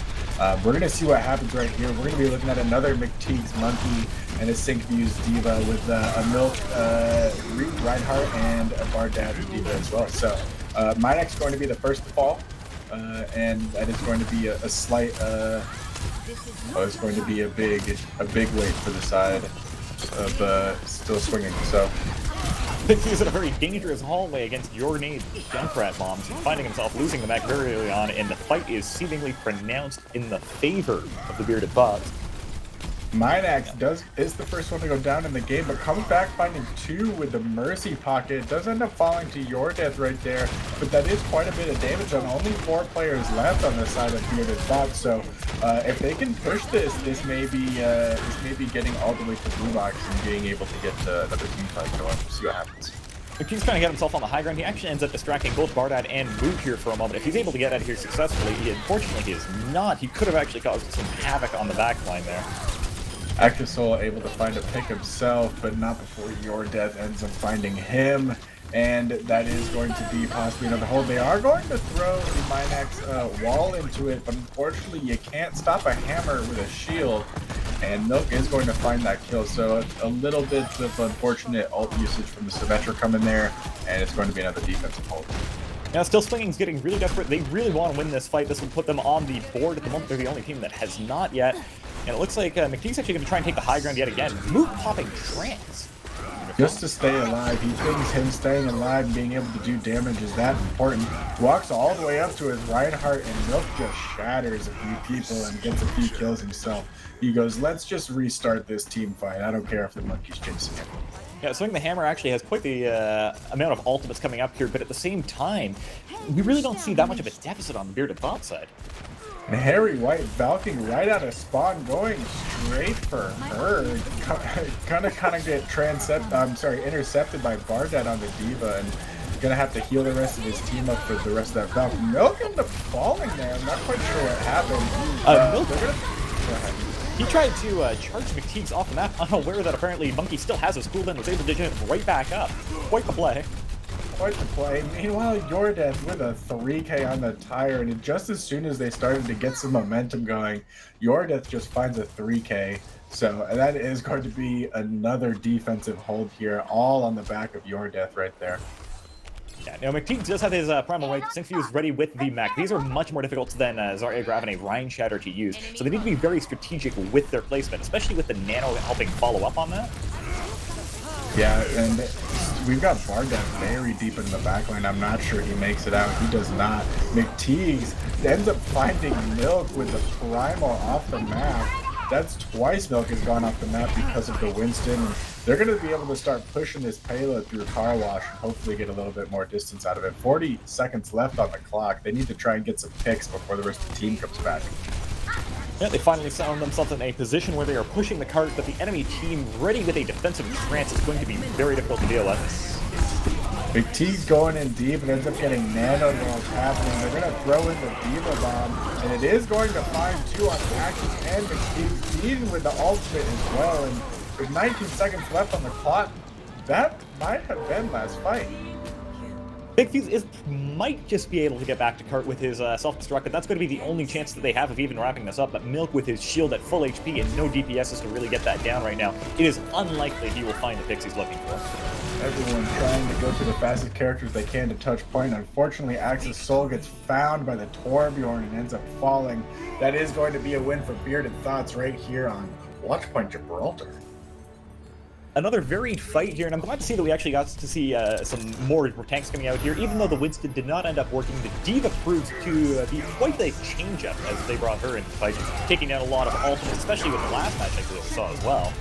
Yeah, Massive I agree. And even with Reinhardt's typically not being that powerful on this map, we saw a great Reinhardt come out from Milk this time around, and I'm excited to see what they can do for the rest of the tournament. All right. Next, we are looking at Nozomi's White Knights and the final wave. We'll see you guys real soon. Welcome to Overwatch Esports. If you're new here, you may wish to pay attention as it can be confusing to watch and we want you to have a good time. So sit back, relax, and let me educate you. The UI might look confusing, but it's really simple. It's red versus blue and everything in-game will match the colours. At the top of your screen you have the player portraits. Each shows the picture of the character being played, their current health, and the percentage that their ultimate ability is charged. When it reaches 100%, they'll get a blue tick, and if they die, they get a red cross. Their health is split into bars. Each one represents 25 HP, white is normal health, yellow is armor, and blue is shields. In the top right is your kill feed. An arrow shows a kill, with red meaning a headshot, and the symbol demonstrates an ability. Left always killed right, except when you see this. Heroes never die. That's a res, just to make sure you have no idea how many people are left in the fight. When the camera follows a player, their HP is shown in the bottom left and their ultimate status is shown in the middle. On the right hand side you have their abilities. A white box means it is available and a number shows the amount of seconds left until it's available again. There are tons of abilities, so here they all are.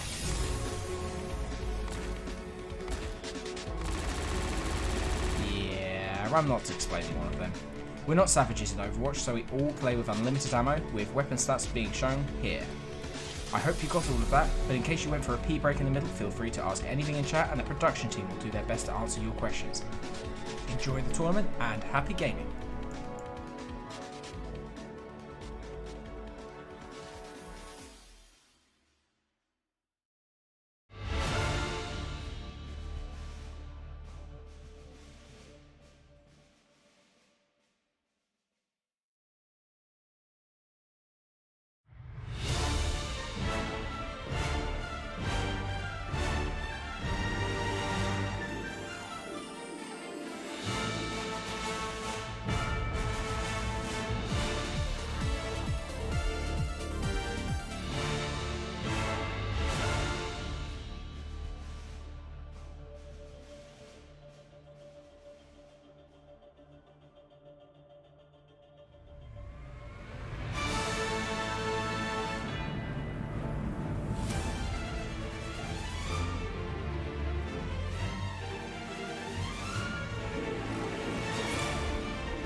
Initiating match. All right, everyone. Playing AOD Summer 2021 tournament here in the Overwatch division. We've had great games all day long. We had some that both teams didn't make it all the way to the end. We had some teams that have gone into overtime. I am ready for this next one. We've got Nozo's White Knights versus the final wave here on Eichenwalde. Yeah, we're going to be returning to Stuttgart, Germany here. And one thing to note is this is a very much like a Doomfist map. Aquatic is almost certainly going to try the far right flank where he can get up on top of the turret tower and he can come in way from behind, get a massive seismic slam, and hopefully take down one of the supports. And I'm interested to see if he will take that risky path. Yeah, as risky as it is, it seems like he knows his way around the abilities. So we're probably going to see some rollouts here on Eichenwalde. I know there's a plethora of them. And on top of the Doomfist, Roku's teasing the Bastion right now. How do you feel about that on attack? On the attack, it can possibly work out. It depends on exactly how much they're relying on the Doomfist to cause mayhem in the backline so they can actually push the front line. But if he gets properly focused by the enemy DPS and tanks, there's not much of a chance it'll work out. And so Final Wave looks like they've definitely done at least a little bit of research. They're not running a Brig, but they are running a Sombra and a McCree. Now, if you even get the chance to look at Aquatic, he is almost all the way back to B. All the way at the bridge right now. He is going to be coming in for a huge slam, and here it comes. Roku going to set up the distraction. Aquatic is coming in, deleting Duplex. Aquatic is purple, but I'm not sure they're going to be able to find much off of it. Fang does find the Bastion, but I think that's going to be point one. Yeah, that was just the beautiful seismic flame, exactly what I was looking for there personally. Very satisfying to see. And that's going to be point one. Looks like White Knights getting that early capture. Now, if they decide to actually keep Feng Shui on the Sombra, as it does seem they are going to be doing, she is going to need to play a little bit more defensive and close to the team if they're looking to hack the Doomfist. Otherwise, it's not going to provide them much value. They were looking for, in that fight specifically, to try and hack the Reinhardt, it looked like, but it did not end up being something they found. And I think they should be recognizing at this point that Aquatic is either going to initiate or going to initiate soon after his team initiates.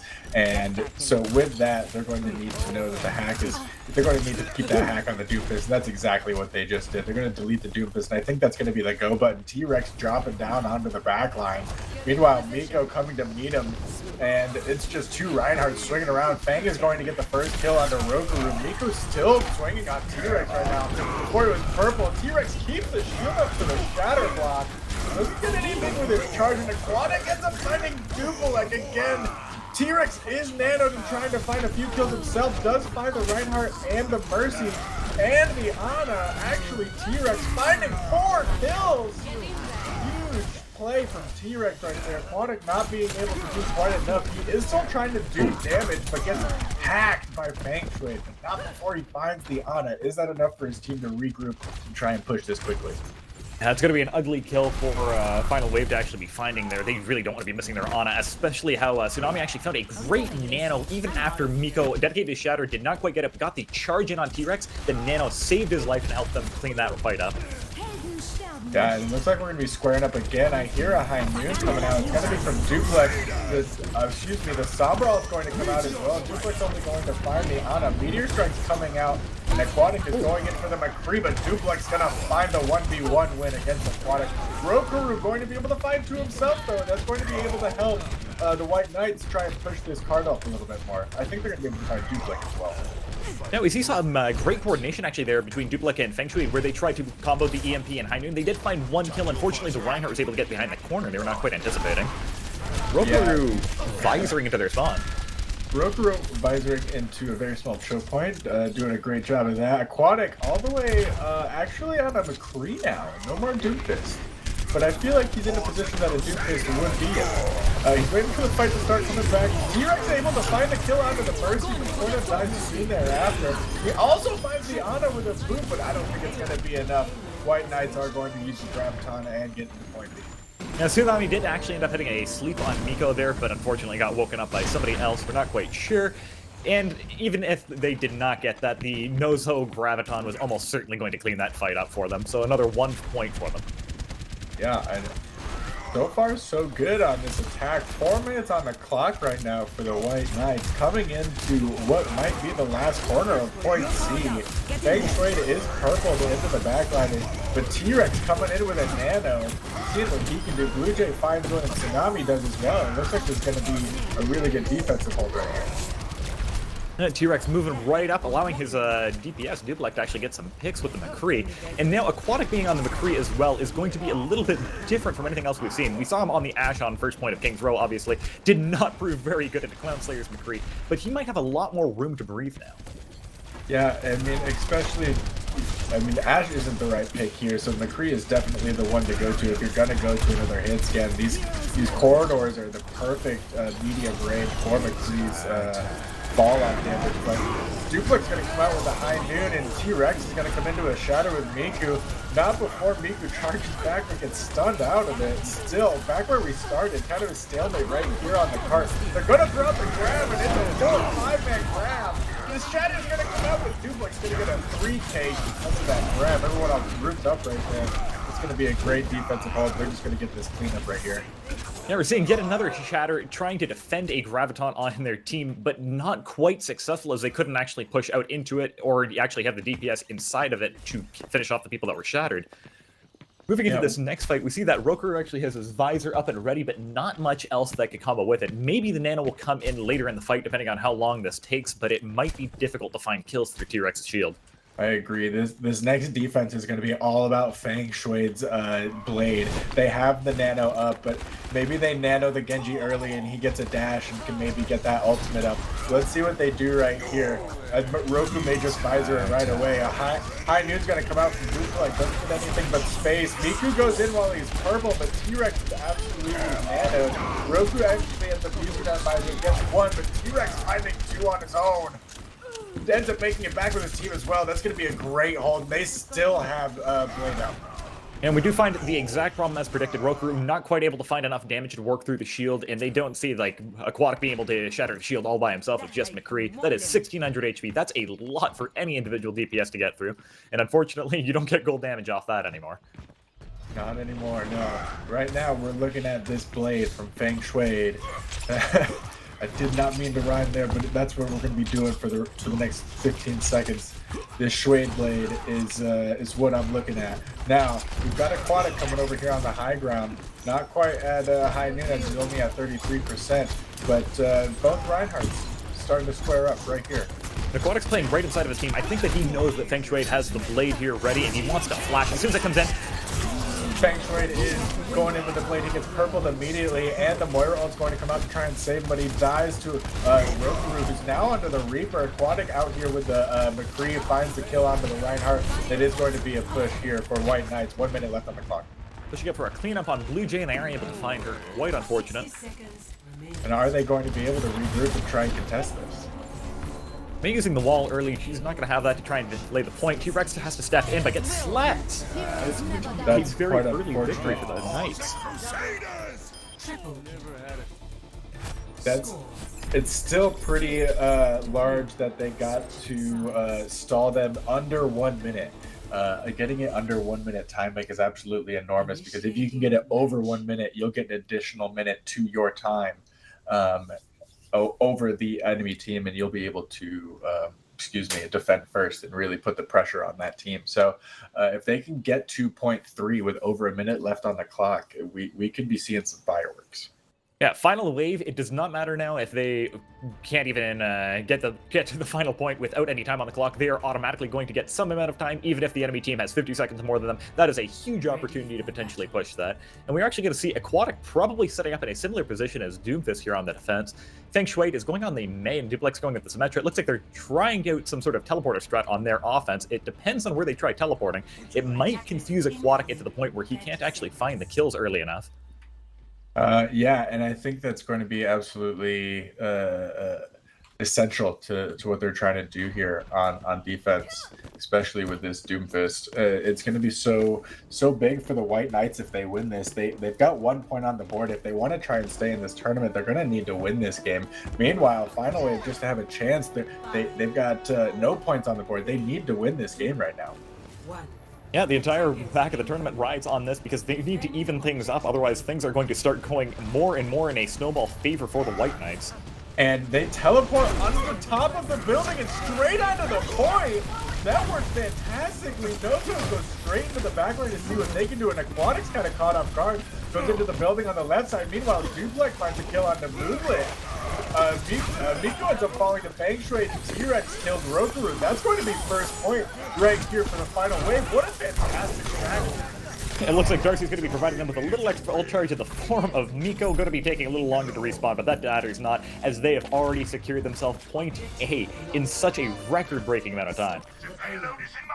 That instant replay, I want to see. They teleport right on top of the building, and they just fall off the building and go straight onto point.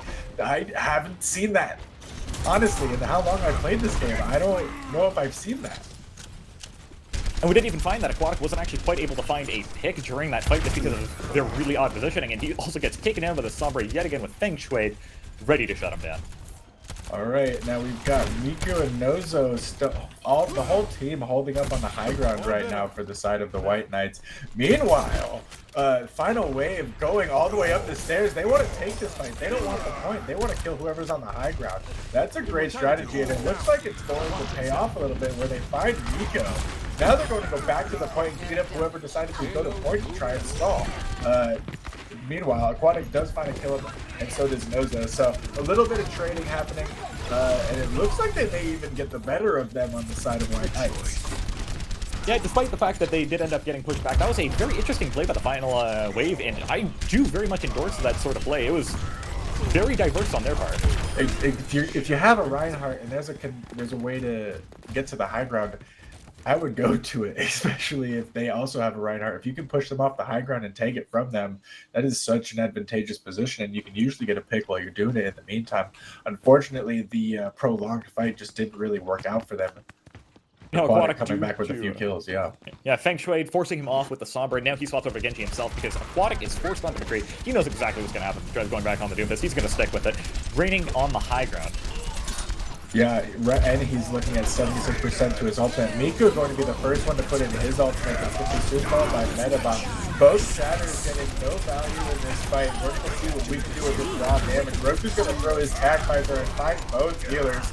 Not before T-Rex kills Miku, but Darcy's going to try and get the res immediately, which he does. That's going to be a great fight for the White Knights. Yeah, and they're running into a very familiar problem with 2 hit scans on the high ground. How do we deal with this? And they actually had a pretty good idea with the original fight there as soon as they got the payload through the choke point, going up the right side staircase, trying to flush them off the high ground. It looks like only Aquatics on the high ground actually at the moment. Rokaru in a bit of a medium. Oh, going back up, and we have a pause. We do have a pause. So what are we looking at for ultimates right now? What could this next fight look like, do you think? Obviously, on the side of Final Wave, we do see the Graviton Surge, a fan favorite for everybody, very familiar, and that's going to be the thing probably of the most reckoning, as it's the only thing currently available. Even then, they don't have very much DPS to put into that. Feng Shui is definitely going to build some of his blade off of that, but Dupelec is going to carry the entire burden of the team, trying to get his high noon up so he can instantly wipe them all out. On top of that, they've got to be worried. There's a defensive matrix in play. They've got a Baptiste lamp that can really just ruin that whole Graviton's plan. So, I mean, a lot of things you have to try and get out of the way before you can meet the win condition of that fight. Yeah, and if Miko puts his shield up right in front of the Immortality, it's going to be much harder to kill. They don't have a Reinhardt that can easily just push through that. However, if Dupelec does use his High Noon a little bit earlier, he might be able to take down that shield in advance and allow them to get the Immortality out quicker. It's still going to be a very difficult play no matter what they do here. Yeah, a lot riding on this next fight. There's still 3 minutes and 23 seconds left on the clock. They still have a lot of ways to go, so they do have some time, but I think this next fight is going to be pivotal in terms of what the final time bank is really going to look like. Yeah, flipping around, looking at the White Knight side, we see that Nozo has her self-destruct ready, which is going to absolutely wreak havoc on any plan they have. Even if she pops that just in the Graviton, they are going to have difficulty replying to this. Aquatic also has his High Noon ready, which is going to be of questionable utility, as McCree ult usually is. It's a difficult ult to use, especially when you're not Cloud Slayer. And also, Moonlit has the window. And so, I mean, where do you really decide to do here? Do you decide to go on the aggressive, or do you try and receive a few of those cooldowns, a few of those ultimates, and then come back at them with the grab, come back at them with your high noon, with whatever you built off of Blade at that point, you know? I do believe that their best bet here would actually be doing a dry fight, which also just means not using any ultimates and trying to get the enemy team to use ultimates as soon as possible, accepting any deaths as reimbursement. Because you have to remember, if somebody kills you with an ultimate, they are not getting any ult charge off of that whatsoever. It is just a negative profit for them. Yeah, I believe the only person that can get ultimate charge while their ultimate's out is Ashe. Little tip for everyone out there. Yeah, right now we're still waiting on the healer for final wave. That is Metabot. Fortunately, have a bit of a DC right now. This Eichenwalde map. This is the second time we've seen it today. How do you think it's going to be going this time? Well, this time around, it looks like it was already pretty offense-sided, but they are actually putting up a lot of resistance on the side of Nozo's White Knights for the defense here, and it's going to be increasingly more difficult for the final wave to push through this, especially with the hit scans on high ground, now that that window is up. Window gets up really quickly, and that can happen almost every other fight if they are not paying attention. Yeah, I think it's all about breaking this next fight. Once they can break this corner, it's usually pretty, you can push up, get points where you can get some real good sight lines on those two doors, because there's really two small choke points that they can only come out of, and you can just spam those out a lot of the times and at least get one pick while they're trying to come out and fight you, which already puts you in an advantageous position. So yeah, final wave might want to consider going a little bit more mobility, especially with like a Lucio speed boost, so they can get into the high ground and just clear off the enemy team, so they're no longer pecking them down from above, and even use that a little bit themselves. If they place Duplex up on the high ground, that'll put them in a rather significantly advantageous position. yeah, and it looks like We're almost ready to resume here. it looks like we're almost ready to resume, but we've got a few more seconds to talk. So I really want to know what are your plans for this August? What are you doing this August? Oh, not too much. How about yourself? Yeah, because I'll be taking the month of August off. That's for sure. I've been doing a lot of things recently, and I think I just need to take a break for a little while. So I'll be taking the month of August off. And Might also be a good moment to explain what the prize for this tournament is. this would be a great time. This will be the first time, actually, that there's a prize. Toasty Fajita has been so kind and has sponsored this tournament for the 2021 Summer AOD Tournament. And do you want to know what that prize is, Iku? I've been dying to know, really. It is Garfield Kart Racing. Fantastic game. It is very close to another kart racing game that we can't say on this stream due to copyright reasons. But it is a fantastic game. I mean, he has only given out the second one. It is the better of the two. But if you guys look into it, there's a lasagna bundle. You can get 1 and 2. It's a fantastic series. I've had so much fun playing it with all my friends. Quite the game to play. Yeah, truly going to be a challenge for all these skilled Overwatch players, even then, because it is a very high skill cap game, obviously. It's a very high skill cap game. It is also one of the highest rated games in terms of positivity remarks on Steam. So, I mean, it has great ratings. People love to play it. It's got an online world ranking system that you can find out who's the best in the world at Garfield Kart Racing. Play against your friends, play against the world. Really find out who's the best at Garfield Kart Racing. It looks like we are ready, Iku. I am ready to get back into this game. And it looks like Metabot's back in. What is he going to be coming back as? He's coming back as the Mercy. And we've got 3 minutes, 15 seconds left on the clock. This fight, I think, is really going to be pivotal in the next few minutes. It all depends on how they try and handle this high ground at the moment. And it looks like T-Rex is trying to take the issue right by the hands. They go straight at it. Duplex goes for the high noon early. He finds the high noon, but Aquatic answers with 2 of his own. So really both teams losing 2, but I think it's going to be final wave getting the better of this fight, and it's going to be about trying to get these picks and trying to clean up this fight before the rest of the team comes back next. And T-Rex is having nothing of that, trying to shut down Nozo before she could escape, getting the free pick on that, and they still held on to the grab throughout this entire fight, which is going to definitely be a nice thing to have, but they don't have much damage to put into it. T-Rex uses his jump very early, and unfortunately he gets punished because a lot of the team was coming out of the doorway all at that time. They may be able to res that. I'm not sure the enemy team is really on top of that body. Aquatic finding a few kills on his own, and Duplex able to find Darcy, but I think they're going to have to regroup. 2 minutes left on the clock. Ultimates kind of wary. Yeah, White Knights were able to just barely hold on to that, especially as it looked like we had a little bit of tank overextension trying to push it to the spawn and get some capital picks, but they did not find them.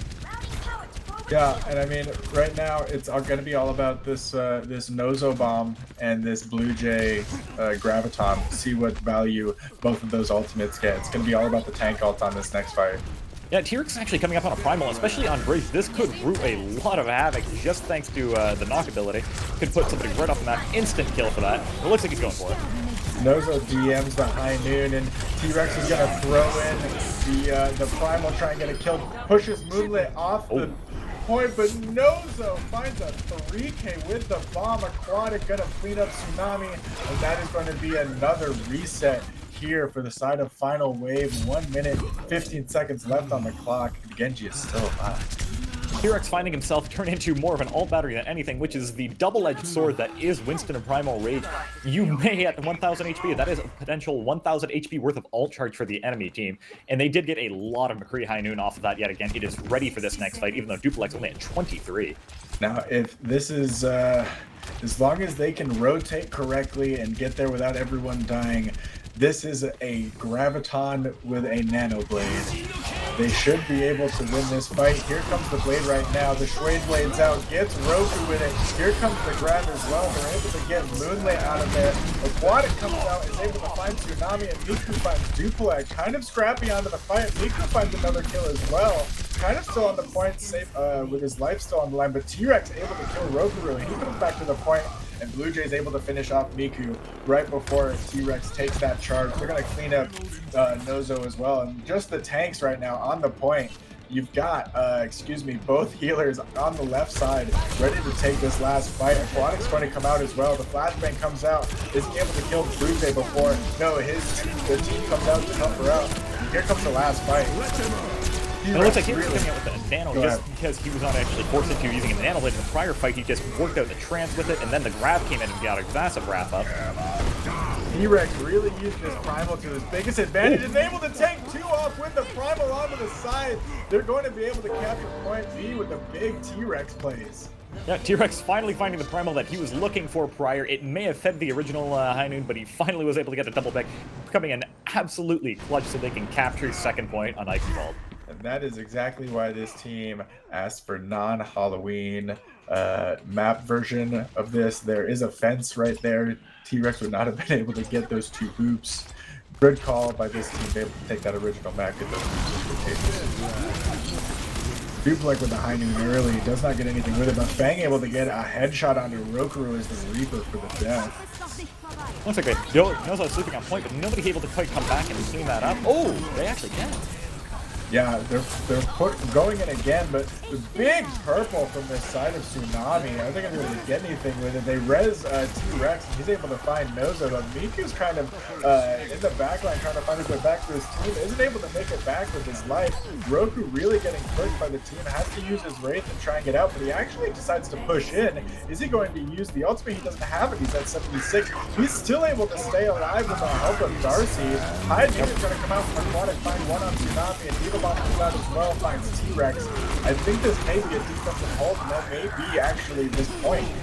T-Rex is still going to be able to get back to point just thanks to that Primal Rage and the enhanced cooldown that he gets off that, just 2 seconds per leap, but he is not going to be able to get this almost instantly. Yeah, and with Fang Shuade get McCreed by Aquatic with the flashbang and get killed, that is going to be a White Knights win right here on Eichenwalde against the Final Wave. Yeah, we saw one critical failure on the final wave side in that they tried focusing Brokeru that was still being pocketed by Darcy. Nobody followed that beam back to the Mercy, and with his self-heal being at, I think it's 25% of the damage that he deals, plus the 55 HPS from Mercy, not able to quite find that with Winston's damage, just not quite sufficient. And that was absolutely the tale of that last fight there. We've got another great game coming up, but Bearded Thots versus the 69er. White Knight's still in this. A lot of people with 2 points on the board right now.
And welcome back, everyone, to Hollywood, USA for our 7th match, seeing the 69ers fighting the Bearded Thots. Yes, I love this map. Halloween or not, I really enjoy playing this one. It's got a payload. I mean, it's hybrid, so like I love payload maps to begin with. But once you unlock that payload, you know, you've got a director who's inside the car, where you know there's like a bunch of assassins like trying to come kill him, and you're trying to escort that guy all the way to his office, because you know it's a big budget movie. That man needs to be working in his office, not just sitting in the car. So you got to escort him there, you know. Yeah, for sure. And on the 69ers side here, compositionally, they seem to have chosen ball. I'm not sure if Sass is just rolling around in spawn, or they actually plan on doing some sort of hybrid dive composition here. It'd definitely be interesting to see. I kind of hope they stick with it. This is definitely a ball map. That big archway right there at the beginning is fantastic for the ball to just be able to spin round and round. You can also get plenty of boobs. You can get around behind them pretty easily. It's a lot of options for ball on this map for sure. But they do end up swapping over. Just teasing. Here comes the Reinhardt. And a lot of brawl comps today. But I love a good Rein Zarya, so I haven't been upset at all. Would immediately see Clemson trying to take an off angle against them, but they're going to find that there's a lot of heavy damage coming through these choke points. It's going to be difficult to break through with Dean on the foreground and your death pumping nades through the choke. Yeah, still trying to come through this choke point. Dean is going to fall down pretty early. That's kind of a green light for this team to start pressing W. Milk is able to find Crazy Joe, so 5v5 right now. Really even on the board. Milk trying to hold his ground and not give up this choke point yet. Mr. Sass really wanted to get through. Yeah, it does not look like the 69ers are quite going to get the advantage that they're looking for out of that fight, picking off Dean really early on. He gets back, he can repair that turret, and that's going to be basically a 7th player putting lots of extra damage on Sass's shield. Yeah, still some poking and prodding. Dean is able to find Clown Slayer in the crossfire right there. A wall's going to come out and not be able to trap anyone off, unfortunately. But they are making some ground. And Clemson on the way back. Oh, Milk going for a back shot. Shatter does come from the back, on the side of Milk, able to get a kill with it as well, and Your Death gets the tire kill on the Heavenly Nova. Gonna be another defensive hold here. We still got 2 minutes 35 seconds left on the clock, and we're coming up on some ultimates as well. Yeah, we're definitely seeing on the defensive side, they have both their support ults ready. That Transcendence is definitely going to be scary trying to push into, but they do have nearly got a Graviton here at 72%, and Sass has his Shatter at the ready. May ult is also ready to come out here, so as soon as that Trance comes out, either the Shatter or the Blizzard is going to respond and hopefully clean this point up for them. Yeah, I think as long as they don't use the Shatter and May ult at the same time, and the Transcendence nullifies both of them, I think they're going to be in a really good position. So they're going to start off with the Moira ultimate. It's going to be answered by Kimba's ultimate as well. So right here, both teams just trying to survive through both ultimates. Mr. Sass going to throw in his, and they do throw in the May ultimate. Luke's not going to be able to help them at the tail end of this defense to do something with that. The ultimate, the Graviton is going to come out with Milk inside of it, and Luke's going to go down as well. Char's going to come in, and Cloudslayer going to throw in the high move for good measure. Ooh, that was not an optimal fight for sure on behalf of the 69ers. They just kept popping ult right after ult, not leaving any time for the effects to truly allow that to trickle down there. So it didn't quite work out in their favor, but they did end up capping the point, which is the most important part. If they were unable to capture after dedicating that many ults, it would be a truly substantial blow to their economy. Yeah, I mean, at the end of the day, as much as it's an ult economy game, as much as it's about plenty of other things, it's about capturing the objective. If you can't capture the objective, then you just lose. So if you have to use all your ultimates, sometimes you got to use all your ultimates. Another resource that they just lost, Moot has fallen very early on. That's going to take away their Discord potential, which means that their damage output has been slightly lowered, but Dean and Yordeath can surely account for that. Now the question is how they want to close the distance with the high ground. Yeah, and they're going to go straight up onto the elevator right there. Mr. Sass actually on the bridge right now. Milk, meanwhile, kind of on the point, stopping everything from going down there. Does get walled off by the May, but he's got 2 people to help him out. Is going to survive that, and everyone just kind of squaring up again. Yeah, with Sass and Heavenly Nova being kind of alone on the high ground, and the DPS is trying to push Milk back on the cart. They were both in an awkward stalemate, not sure what to do, but Sass has found himself a Shatter. Yeah, Mr. Sass coming in on the left side and going straight to the backline with his Ana. The Ana nanos him, and he ends up actually shattering 3 people and getting a few kills. His team being able to help pincer the other 3 people who are still alive, and they just win that fight right out. 2 minutes 30 seconds left on the clock, and it looks like if they can win this next fight, they'll be looking at some pretty good time. Yeah, we're looking at the Bearded Thots having both of their tank ults ready. They nearly have a trance. They also have that Riptire at the ready. It's going to be pretty difficult for them to mess this up unless they just don't pop their ultimates early enough here. Yeah, and if Crazy Joe can get an absolutely enormous May ultimate. But as we say that, your death with a 4K Riptire. Milk throws in the shatter for good measure, and it looks like Kimmo's going to try and make it out. But no way when 4 people are chasing you down Hollywood backlot. Now, only counting 5, we actually still see Crownslayer up on the high ground. He nearly gets taken out by Moot, but now they're both aware of his position. He's in a sticky situation. He does fight a few shots onto Dean, but Dean makes it out alive. Moot actually finds Clownslayer before he can make it back to his team, so his team's automatically at a 5v6 disadvantage. That is just quite unlucky. A few more seconds on the clock. We're seeing a very familiar defense right after they capture that first point. Same place, we have Milk and Dean both trying to control that high ground. Sass definitely wants to take it away from them, and he's pushing up to the elevator, but the DPSs aren't quite in tow behind him yet. Crazy Joe going straight into the team and going to throw his May ult. They're going to be able to get the Transcendence out because of it and see if they can use something on top of that. They're going to have the grab, and if Milk can survive this is going to be a big win for the side of Bearded Thots. And it looks like that is exactly what they'll do. Yeah, Heavenly Nova had a few mistakes there. Unfortunately, not able to quite get the bubble on Sass before the charge from Milk hit him, taking a lot of his HP away. She did get a lot of the charge away from that right after, but still, Milk was able to clean that up. They lost the Reinhardt way too early in the fight, and it became unwinnable. Absolutely right. The Clown Slayer trying to make it back to his team right now. I think he's going to be able to do it. We're going to have a full 6v6 at the beginning of this. Now, Mr. Sass has his shatter, but it's hard to shatter when the enemy Reinhardt's on the bridge on the high ground. So I think they're going to go over to this elevator again, but while they're trying to rotate, the DPS of Bearded Thots are just absolutely ripping through people. So, I mean, they're trying to fight it onto the high ground now, but it's kind of almost, I'm not sure if it's going to be worth it. Now we're seeing actually a very unfortunate situation for Sass here because he does not have enough damage behind his shield, whereas just a single DPS from the enemy team is enough to counter his shield and take it down very quickly. Yeah, and as he drops down and throws his shatter down, the Hergalicious just throws her Moira ultimate in and just takes him out immediately. Milk's going to throw in his shatter and take down Heavenly Nova. He's trying to get her right now. She falls. Cloudslayer using his right click to take down Dean. Is he able to stay alive long enough to help contest point? Ball's on the point right now, and he ends up actually getting nano. His survivability is immense at that point. Siwoo's back, but he's getting pushed by your death. Meanwhile, there's 5 people for Bearded Thots on the point. It seems very difficult for the 69ers right now, especially after they lose the ball and the Ana, and that looks like it's going to be a second point hold here for Bearded Thots.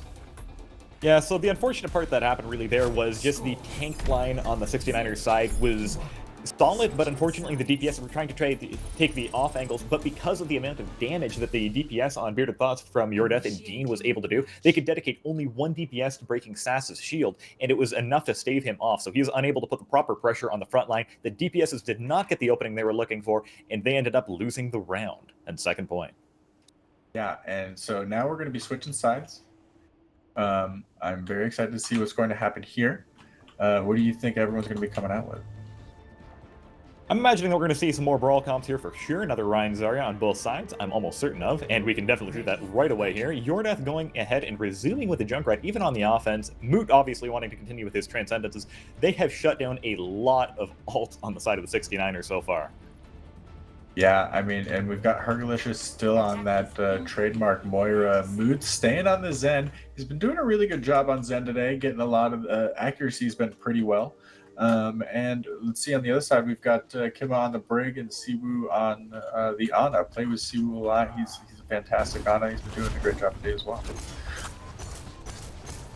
Now, the real question is where Clownslayer actually wants to position himself. That's going to depend a lot based on where the enemy tries to push, but that'll also mean that Sass can't take certain angles because he's going to be missing the DPS, because yet again, they have Your Death. They are not going to be able to take a frontal shield battle. He's going to tear down Sass's shield.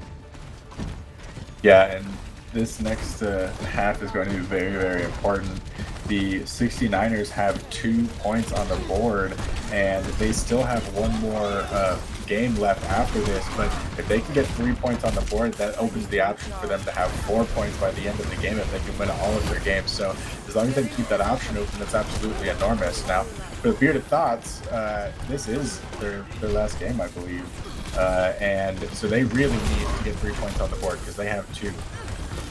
Yeah, this is going to be their last game unless they're able to tie this up. And in the event of a tie, we're actually going to go over to a King of the Hill round, and we're going to see, out of the best of those, who can actually win those fights, and it's going to be an individual single round elimination at that point. Yeah, you get 1 game, you're out, and then you'll move on to the next round, and then we'll, in the event of a 3-way tie, we'll actually have 2 teams face off, and one of those teams will win and have to face the team that has a bye. So fights happening right now. The tire's actually going to come out by Crazy Joe. Milk actually ends up flicking his shield up just in time in order not to die from it. Crazy Joe is just going to go straight up there trying to finish him off himself, going to get caught by Your Death on his opposite of the Junkrat. Yeah, they were both able to just barely hide from that Riptire, and he did not notice them in that corridor, did not try following them, and ended up wasting the Riptire, unfortunately. That is going to mess with their ult economy a fair bit. However, they're coming up on the high noon, and the Shatter is ready here. That's going to be their key to this fight right now.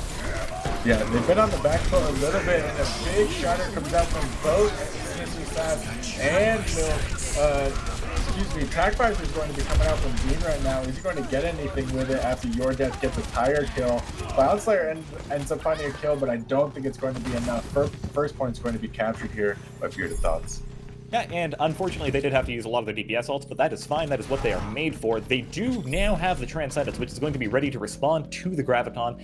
They might be able to anti this with Siwoo's nade, though. If Siwoo's able to get that off, then this could be potentially a roll straight onto the capture point, because it is not very far away, just in front of County Jail.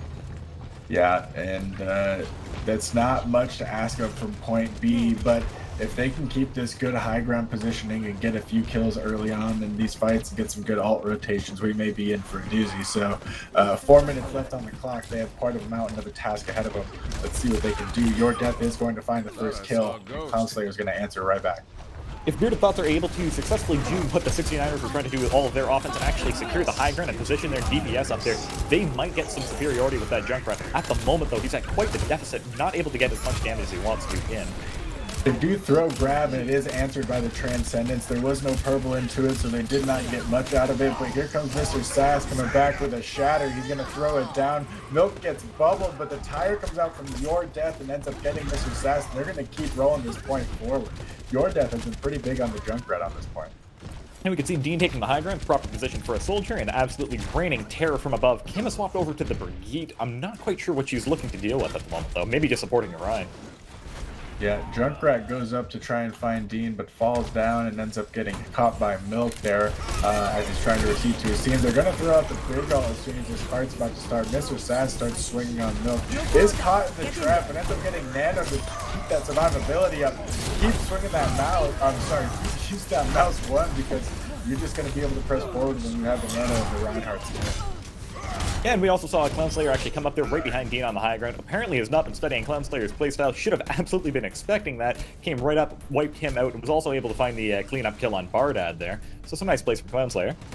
Yeah, we've got 2 minutes, 30 seconds left on the clock. They've burned through about half the time by now.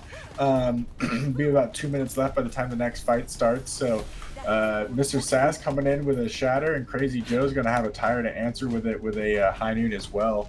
Yeah, Bearded Milk, go ahead. Bearded Thots actually got some nice ult advantage here with both tank ults plus a Moira Coalescence. That Coalescence can come out at absolutely any time. It's going to be back up super quickly. And they don't really have the defensive ults to deal with that like they do with Moot and his Transcendences. That's exactly right. You really have to pick and choose when you want to use that Transcendence. But so far, Moot has used the Transcendence at the correct times. Right now, they're going to push Clownslayer off the high ground, and Your Death is just going to go straight in, see what he can get. Is able to make it back with his team, and still a little bit of poking and prodding before this fight really starts. Now, we saw Siwoo's nade actually disorient their team 2 times on this attempt push in, both getting up onto the high ground, and while they were on the high ground itself. Yep, let's see, Crazy Joe's tire is going to be able to come out, and he's going to find his opposite on Your Death. The grab's going to come out to try and hold down the 69ers, but they're able to survive through it. Meanwhile, Barthat does find his opposite on Heaven and Nova, and Milk is able to find Kima, but the Transcendence is going to come out from Loot, trying to keep Bardat alive. They are trying to keep this fight going. Dean, on the high ground in the back, trying to get the people on the low ground, but Clown Slayer able to find him from the back and find both healers with the high noon. Your Death going to use the tire and take out Clown Slayer. It is just alt trade after alt trade, and it is still a stalemate here with a healer and a tank here on the point, and both tanks and a DPS for the Bearded Thots. And both teams recollecting themselves and going to get a 6v6 going real soon. Yeah, the DPS is both scathing by nearly eliminating the entire enemy team just to be found by another DPS ult yet again. But now this has allowed the tanks to return, which is going to put them in more of a defense-sided scenario. We see Graviton coming out from Heavenly. We see Graviton coming out, and they are going to be able to get some kills with it. They're going to try and clean it up with the Shatter. AOD Mr. Sass does die from it, and that is going to be a cleanup right there. 25 seconds left on the clock. There may be one more rushed fight. There will be, but they're going to find it very difficult to burn through the rally that Kim has just built up, and Crazy Joe is ready with the Rip Tire. That is going to be devastating for them to try and push into. It's almost a secured victory at this point, as long as they don't mess up this tire. Crazy Joe is going in with his tire right now. Your Death is going to fall early, and so is Dean. They go in with the tire, and it finds the one person that's really hard to kill, and that's the ball. It's just going to be a cleanup from here, and this is just what it looked like a few games ago. Second point hold even earlier than the one before it, and that is going to be a win right here for 69ers. A truly impressive play there. They actually managed their ult economy just barely well enough, and Clown Slayer reigned supreme on the high ground. The Bearded Thots just didn't quite have an answer to him on the high ground. They never expected it somehow. Junkrats played a big part in this map. Tires and raw damage themselves were a big part of this, and I really think this alt trade fiesta right here was really the big turning point.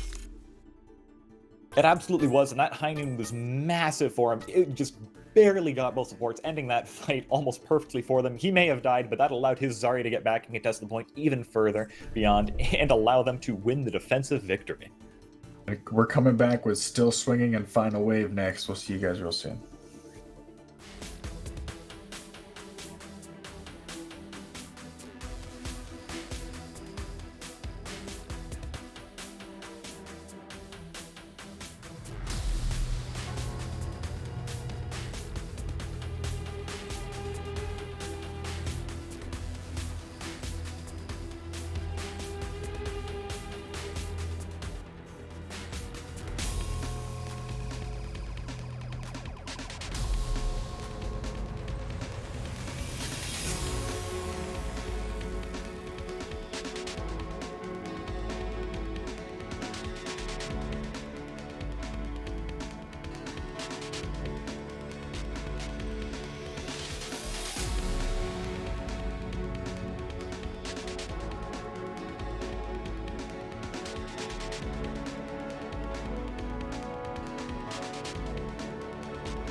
All right, here we go. Another AOD Summer 2021 tournament.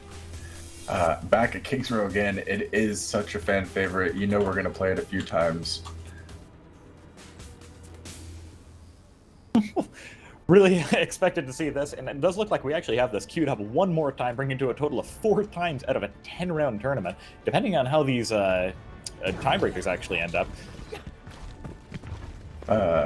Yeah, I mean, the tiebreakers are on King of the Hill maps, so maybe not on Kings Row, unless someone's made a custom game, which might be kind of sweet. I'm pretty excited about this, though. We've got Axis Soul on the Widow. I haven't seen Axis Soul Widow in a little while, so I'm excited to see what he can do there. We've got Duplex on the Echo. Haven't seen an Echo all tournament, so I'm ready for this. And usually actually you would see these roles somewhat reversed, but it is very common to see Widow on the peeking side here, and Axis might be able to find Duplex if he's up in the air. I'm not sure if he's expecting this or not. Let's see if he's able to get a cheeky pick. Yeah, Axis Soul pocketed by the Mercy right now, peeking that high window. They do see it and call it out. Everyone's kind of hiding in the hotel right now. Still swinging, going to walk up right into that choke point and try and take it. T-Rex trying to hold his ground a little bit. You can see traded lows between McTeags and T-Rex. Both these are getting a little bit of charge off that, but T-Rex seems to be taking more damage overall at the moment because his DPS are a little bit preoccupied with Minehex and Axis. Yeah, Minehex is going to find the, excuse me. Minehex is going to find someone and they're not going to be able to get the res off because of it. Axis is going to find the res. They're pushing up so far right now, trying to take all the space they can. They're going to be able to get at the minimum 33%. I don't think there's going to be a recontest here.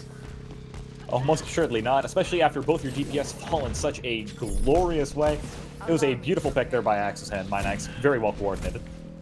And if what's going to happen is, I think what's going to happen, they are going to push up very far right now. They're going to let one person try kind of push that payload, and just about the rest of the team is going to push up. But the side of Final Wave is going to try and meet them right here. They don't want to give them up all this space for free. They do want to try and fight their way back.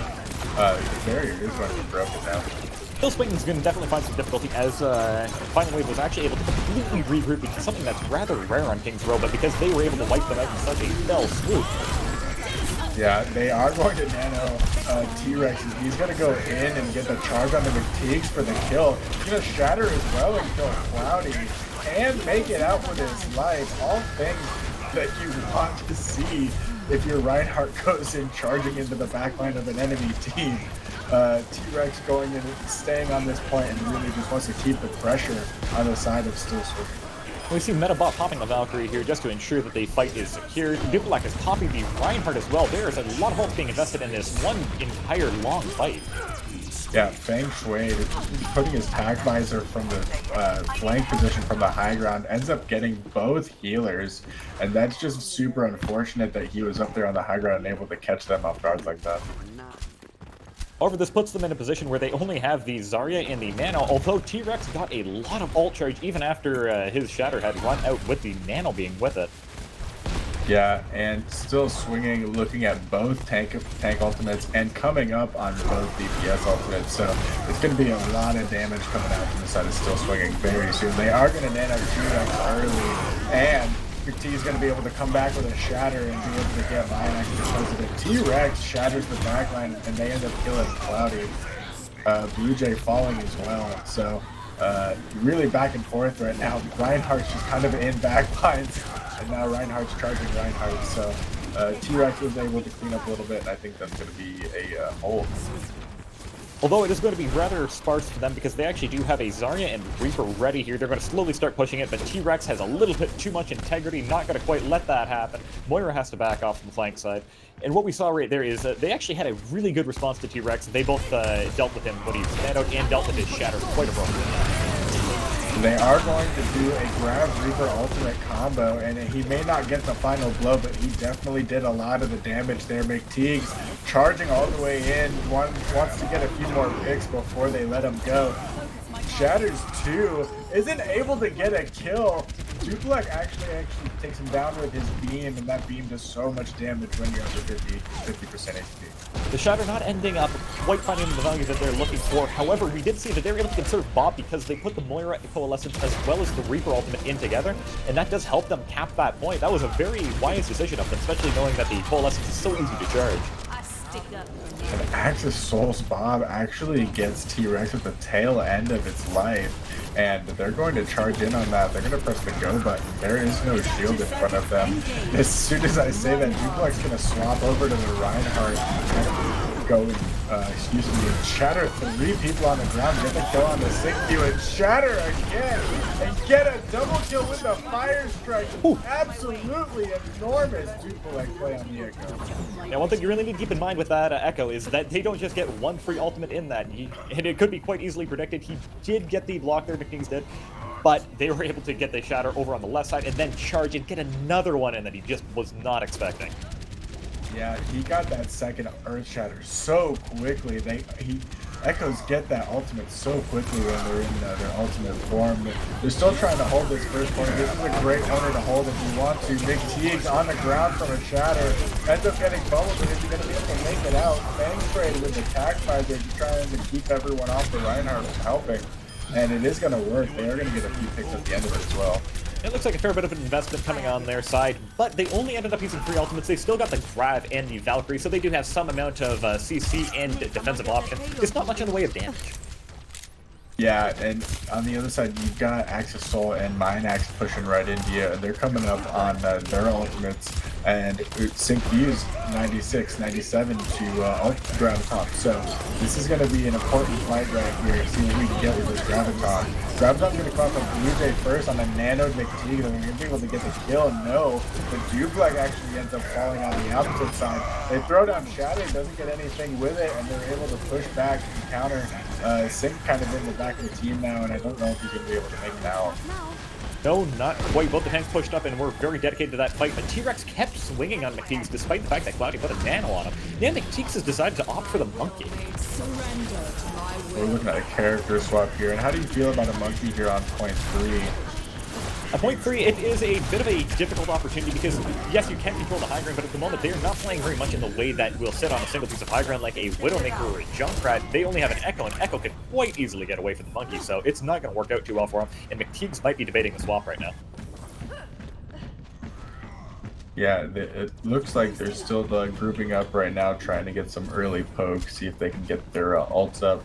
They've got a grab and both DPS ults, so that's what they're going to be relying on heavily. There's a Shatter going to be coming out from Final Wave very soon with a Nano and Attack Visor as well. So McTeague trying to bother them on the high ground. They throw into the ground, and they do get the kill with Minax. So T-Rex shatters into the backline, and Feng Shui ends up taking 2 with Attack Visor.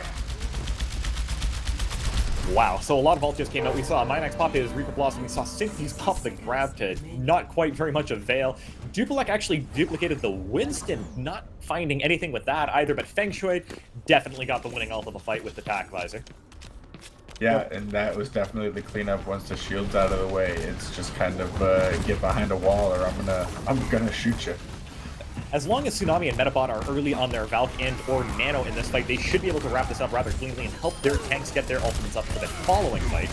Meanwhile, T-Rex does kill Sync, but 2 kills come from the side of Still Swimming before that happens, and they res Zarya. So they do res, they do Nano T-Rex, but he's not quite able to get enough damage through. He gets a 3-man Shatter though. He does end up charging Zarya for a kill, but dies to Minax shortly thereafter. I don't know if they have res for that, but kills being traded back and forth right now. Yeah, we see some main tank trading. Specifically, we saw T-Rex trade for when SyncViews was sitting on Zarya there just a moment ago, but it didn't quite end up working, especially when we see McTeags in the backline simply just feeding ult charge with the monkey. No success with the monkey here on King's Row, and this is a repeated story. Yeah, and I mean, they may not have finished point 3, but what have we seen twice today already is that teams don't finish the point that they're on, and they end up holding even closer than where they finished. So, I mean, totally the game is not over yet. There is a 100% chance of a win here. There's for the defensive side, but it does make it easier of a win condition. All you have to do is make it to the square. You're not going to go into overtime rounds on this one. Absolutely. Still Swinging is specifically looking at either holding point 1 or point 3 right now. Point 2 has been historically pretty bad for teams. There is a small chance that they might be able to scrape some extra time off that, but most of their time is likely going to be wasted on first point here. Whether they're able to hold it the entire time is debatable. And that is going to be all dependent on what these teams are playing. Right now, we're looking at a Sigma and a Zarya from T-Rex and Blue Jay. How are you feeling about that? I actually quite like the idea. This is going to give them a much more aggressive style, especially with the Lucio. I'm not sure if Feng Shui is planning to stick on the Bastion or just doing a little teasing right now, but if they do use this Lucio speed boost, they can either go through Hotel or they can take the high ground. The high ground would be fantastic for Sigma. He can just rain explosive balls down from above. The Zarya might be able to get a little bit of charge, not quite as useful for them, but especially with that teleporter, I think they might be trying to dedicate to the high ground of Hotel. Yeah, and meanwhile, the classic brawl on the other side of Still Swinging. They've got the Ryan, Zarya, Hanzo, Reaper, Brig, Moira. They want to be playing really close together. They want to get right up in this team's face, and it is going to be scary wherever they teleport this Bastion. I don't know, they don't have much high ground contention to really deal with this. Now, see, everybody is successfully able to get across. People like finding a kill on Axis Soul, trying to sit on the high ground here, and Feng Shui has set himself up as Bastion. Yeah, and they are going to throw the shield right in front of him where he stands. Everyone really pocketing that Bastion right now. McTeags walks out a little bit, goes in with a charge, is able to make it the Hotel before he dies, but they are just going to collapse on the rest of the team. SyncViews and Minax is going to go down. McTeags shortly thereafter. That's going to be fight 1. This is definitely looking a little bit more dire now for Still Swinging, as they have lost first point within the first minute. Never a good sign, especially when you're coming on to the second point with a Bastion still on the enemy team comp. This can tear through any shields that you try and put up a resistance with, so they are going to have to try and group together and take down this Bastion all as one. Yeah, they have completed the first task on their list of things to do. They have gotten point 1, and they've got 5.5 minutes to try and get to point B. That is plenty of time to try and get there. Plenty of things that they can do, and they're still on this Bastion, teleporting him around the map. Looks like Feng Shui actually got pushed off by the team collision there, and now he's opting to go around and maybe up through Boiler Room now. Yeah, it does seem like he is. Yeah, and really just the Moira on point right now. The rest of the team pushing up. T-Rex does end up getting punished. Unfortunately, it is going to cause them to have to back up a little bit without that shield. Blue Jay only being able to provide bubbles for her team. Duplex going up to try and fight the Hanzo and does end up losing the Axis. They're going to throw the Shadow down and just a little bit of cleanup. Yeah, McTeague's trying to swipe up, trying to finish off Blue Jay, but not quite able to as T-Rex rescues her with the rock. And we also do see Feng Shui was wiped out in the Boiler Room, and now Axis Soul has taken full of the high ground. He has his Dragon Strike ready. SyncViews nearly ready to combo with the Graviton, so maybe we're going to see some Dragon action. Yeah, and that'll be perfect, especially if they try and counter with the Duplex Sim Wall. They can just go Dragon straight through that and kind of really nullify everything that she's trying to do. But they do decide to back up behind the shield, which maybe they could have gone aggressive and gotten that grab up. But they decide to get it on late, and they're going to throw the Dragon in just like we talked about. Gets a 3K, and that's an easy, that's what you're expecting from that composition. Unfortunately, Feng Shui a little bit late to the party, wasting the configuration tank on Bastion, and it looks like he may be walking back to spawn to swap heroes officially here. Duplex opting to go now onto Junkrat. This could be an interesting choice. If he's able to hold the high ground, even though Axis Soul is already on it, this could be quite successful, but I'm not sure Axis is going to give it up that easily. Yeah, Axis, it's going to be a hard task to take it away from Axis. He's not just going to be walking away very easily. He's sticking up there for good right now. They are walking towards, and they're going to use the Sigma ultimate to start this fight. They're going to be able to get 2 up, but Sync is going to be able to use his bubble to help him and his teammate Feng Shui able to get Axis Soul. That's going to be pretty big, and Duplex being able to get Harry White. Here comes a bunch of damage with a Junkrat and a Pharah. So much damage going to be coming through. Now we do see the explosives raining very oppressive here. Axis Soul not quite able to find either of them. It's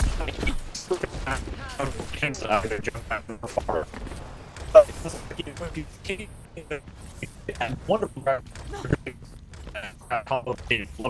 on second point.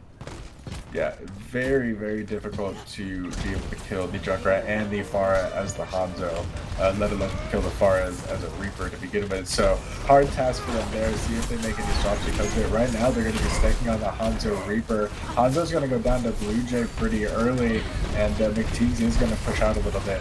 And McTeags going to be asking his team to take down 2 Rex's Sigma shields for sure, because that'll be a very free grab count. Looking for it anyways. Bankrate comes out with a shatter, gets 2 down, but there's not any kills coming out of it. They're gonna nano him to try and keep him alive, and he's trying to get some kills, but unfortunately all he's able to do is keep this point from moving. But right now that'll have to be enough, because they've still got 3.5 minutes to try and get this point. Nafara is gonna kill Cloudy with the barrage. And they're going to be able to take down McTeags as well. And Harry White, this is looking really not that good for still swinging. The little gold rectangle box of victory is right around the corner, and with the double tire kill, that might be it. Cloudy tries running his way on over, but it looks like at 2 meters he cannot make it the required 30 meters of distance, throwing the immortality down, and Final Wave secures the King's Royal match. Yeah, that's going to be Final Wave on the board.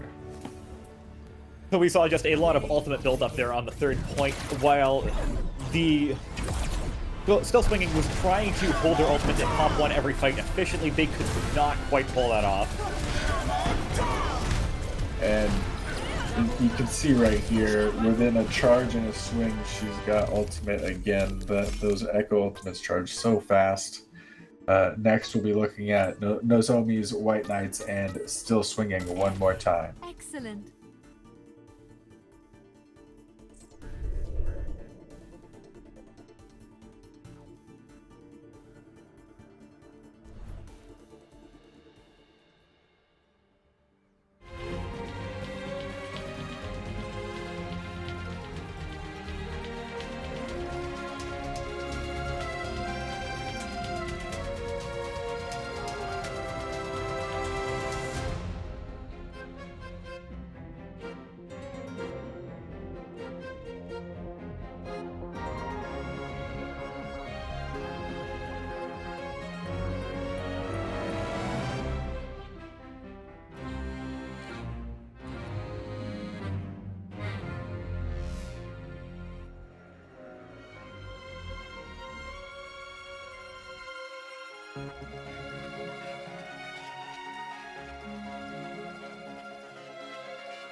Welcome to Rialto. And welcome back, everybody. We are here yet again for one more match in the AOD Summer Tournament. We got White Knights versus Still Swinging as our 9th match of the day.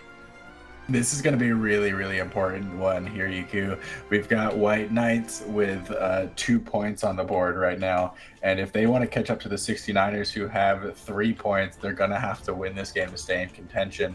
Now, even if they win this game, 69ers are going to have one more chance to win their last game of the day.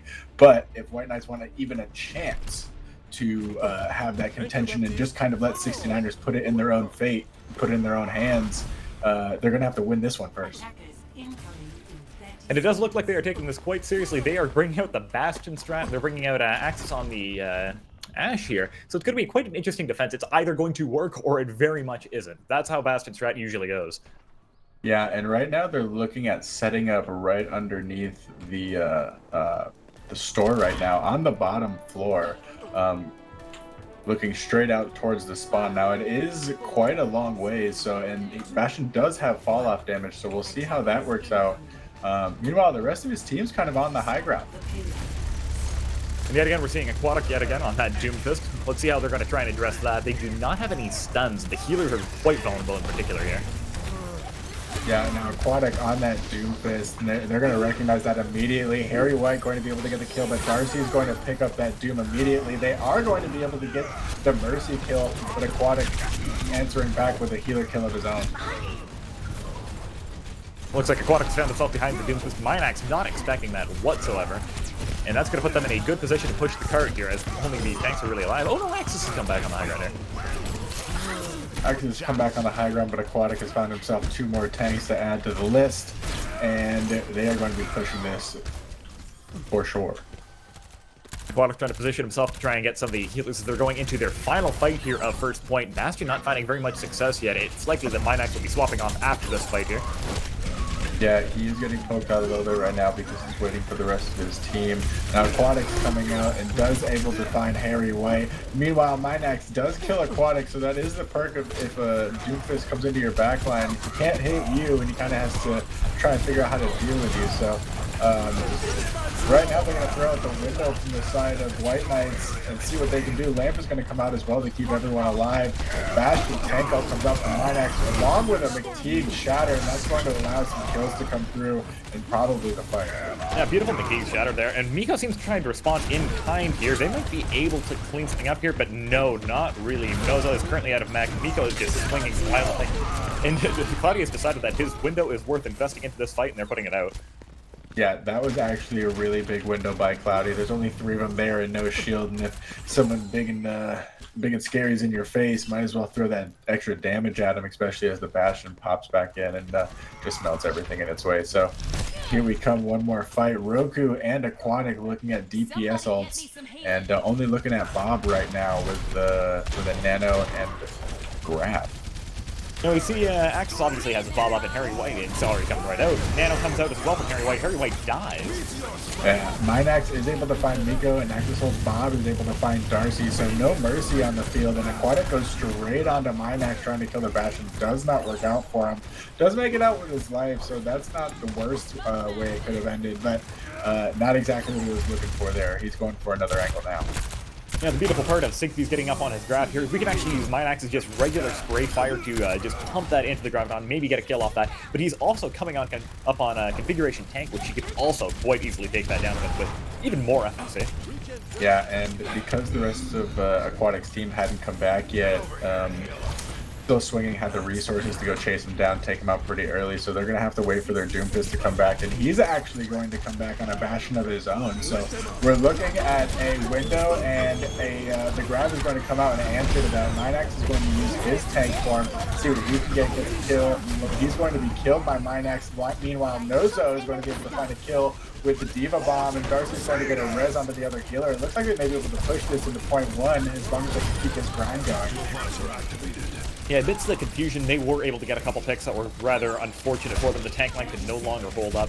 Roku putting in another cleanup visor here, and Minax has actually put himself on the bridge, and we also get a dedicated mob to this fight. Minax ends up finding 2, but I don't know if it's going to be enough. Minax still out there putting in the work. Meanwhile, Shatter comes out from McTeags, gets a few people down. SyncViews trying to contest, but they do end up getting the res up onto the Reinhardt, and I feel like that's going to be a big turning point in this. The Aquatic Bastion is ready to turn his turret towards the enemy team, and both tank forms coming out from both Bastions. Minax looks like he's getting the better of most of it, and it's going to be a contest. They're going to be able to find the Reinhardt as well, and it's going to be a defensive home for Still Swinging. That was an absolutely brutal window and configuration tank combination coming from Minax and Cloudy. Just raw. It was beautiful. Aquatic definitely did not see that coming. It was almost equal, but Cloudy settled the score once and for all with that window. Now, Still Swinging may be out of the tournament in terms of trying to win the whole thing, but if they're not going to try and take someone down with them, that is exactly what's happening right now. And they're holding up a very strong offense here as well. They only have to get to just barely beyond the point of first point here. This is going to be hard to defend. It is going to be hard to defend, but at the same time, a lot of Rialtos end on first point. More than a lot of other payload maps, I think. It can be, if you lose that edge as you come in and the payload gets too far, it can be very hard to come back from that. Yeah, the win condition that you're usually looking at is you want to hold this corner. The Ryan Zarya is a fairly strong composition, but as soon as the enemy team starts taking off angles, that's exactly what you need to watch out for. That's how they break through you. So Swing the Hammer is able to make use of this main pavilla here and get behind the counter, go upstairs, and take the high ground away from Nozo's White Knights. They might have a victory secured for them.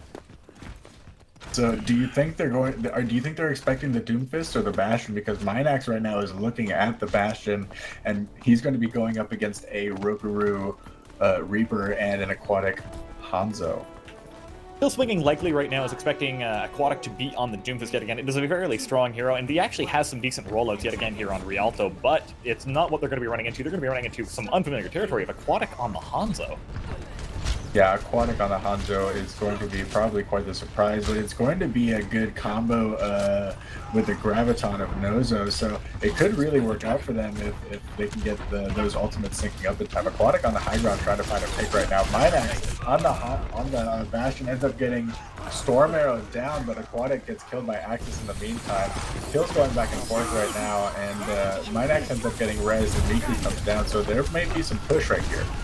Yeah, and that's all of these reses. Miko falling down is a detrimental blow on the White Knights, so I don't think they're going to be able to quite hold this corner as long as they're smart about this, and yes, they do find their pick. Minax going to likely set himself up on the payload or on an off angle, which is going to make it even worse for them to try and redefend. Roko has opted to go with the Bastion strat as well himself on the defense. Yeah, I have heard Roku say before he loves to play Bastion, especially on this Rialto first point. it's his bread and butter, and this is what we're looking at right now. It's going to be coming around the last corner. 5 people on the point, still swinging in White Knight, still swinging, trying to end the White Knight dream of staying in this tournament. McTeags is going to come out with the Shatter, gets 3 people on the ground, but Roku is going to get 2. The Shatter is going to come out from Miko as well as take money. With the Axis Soul, Oswald gets 3, and it's going to help them get into the point. Still swinging is going to end the dream of winning this tournament for the White Knights. Back and forth trade there that allowed. Originally, we saw the Mercy res come out as soon as the Shatter allowed the space for it. Then the Mercy dies, and we thought that this was going to be over. But as soon as Axis Soul came out with that Dragon, it wrapped up that fight in one concise triple kill. Beautiful goal with a 3K with a Hanzo without a Graviton. Absolutely enormous to help end that game. Huge games today. We're going into our last game of the day. It's going to be the 69ers versus the Final Wave. Don't you guys miss it. It's going to be the 69ers last game. See if they can win it undefeated. Epic.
All right, here we are.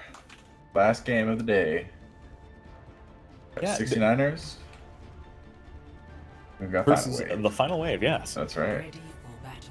So despite this, the score standings already at 3. Unfortunately, the final wave cannot win this tournament, and the 69ers already have secured their victory, but we are still going to allow this game to run out and see exactly who is the victorious one in this matchup. Yeah, can they win undefeated, or will the upset be that they end up losing one match? But they still will have beat 3-1 and win this tournament. So they are the receivers of Garfield Kart Racing. A truly honorable reward. Yes, probably the best tournament gift we've ever given out here at AOD Overwatch tournaments. I'm getting ready for this last game of the day. I'm pretty hyped. Final wave, 69ers, here we go. I'm ready to see this Brawl comp into this Sigma comp.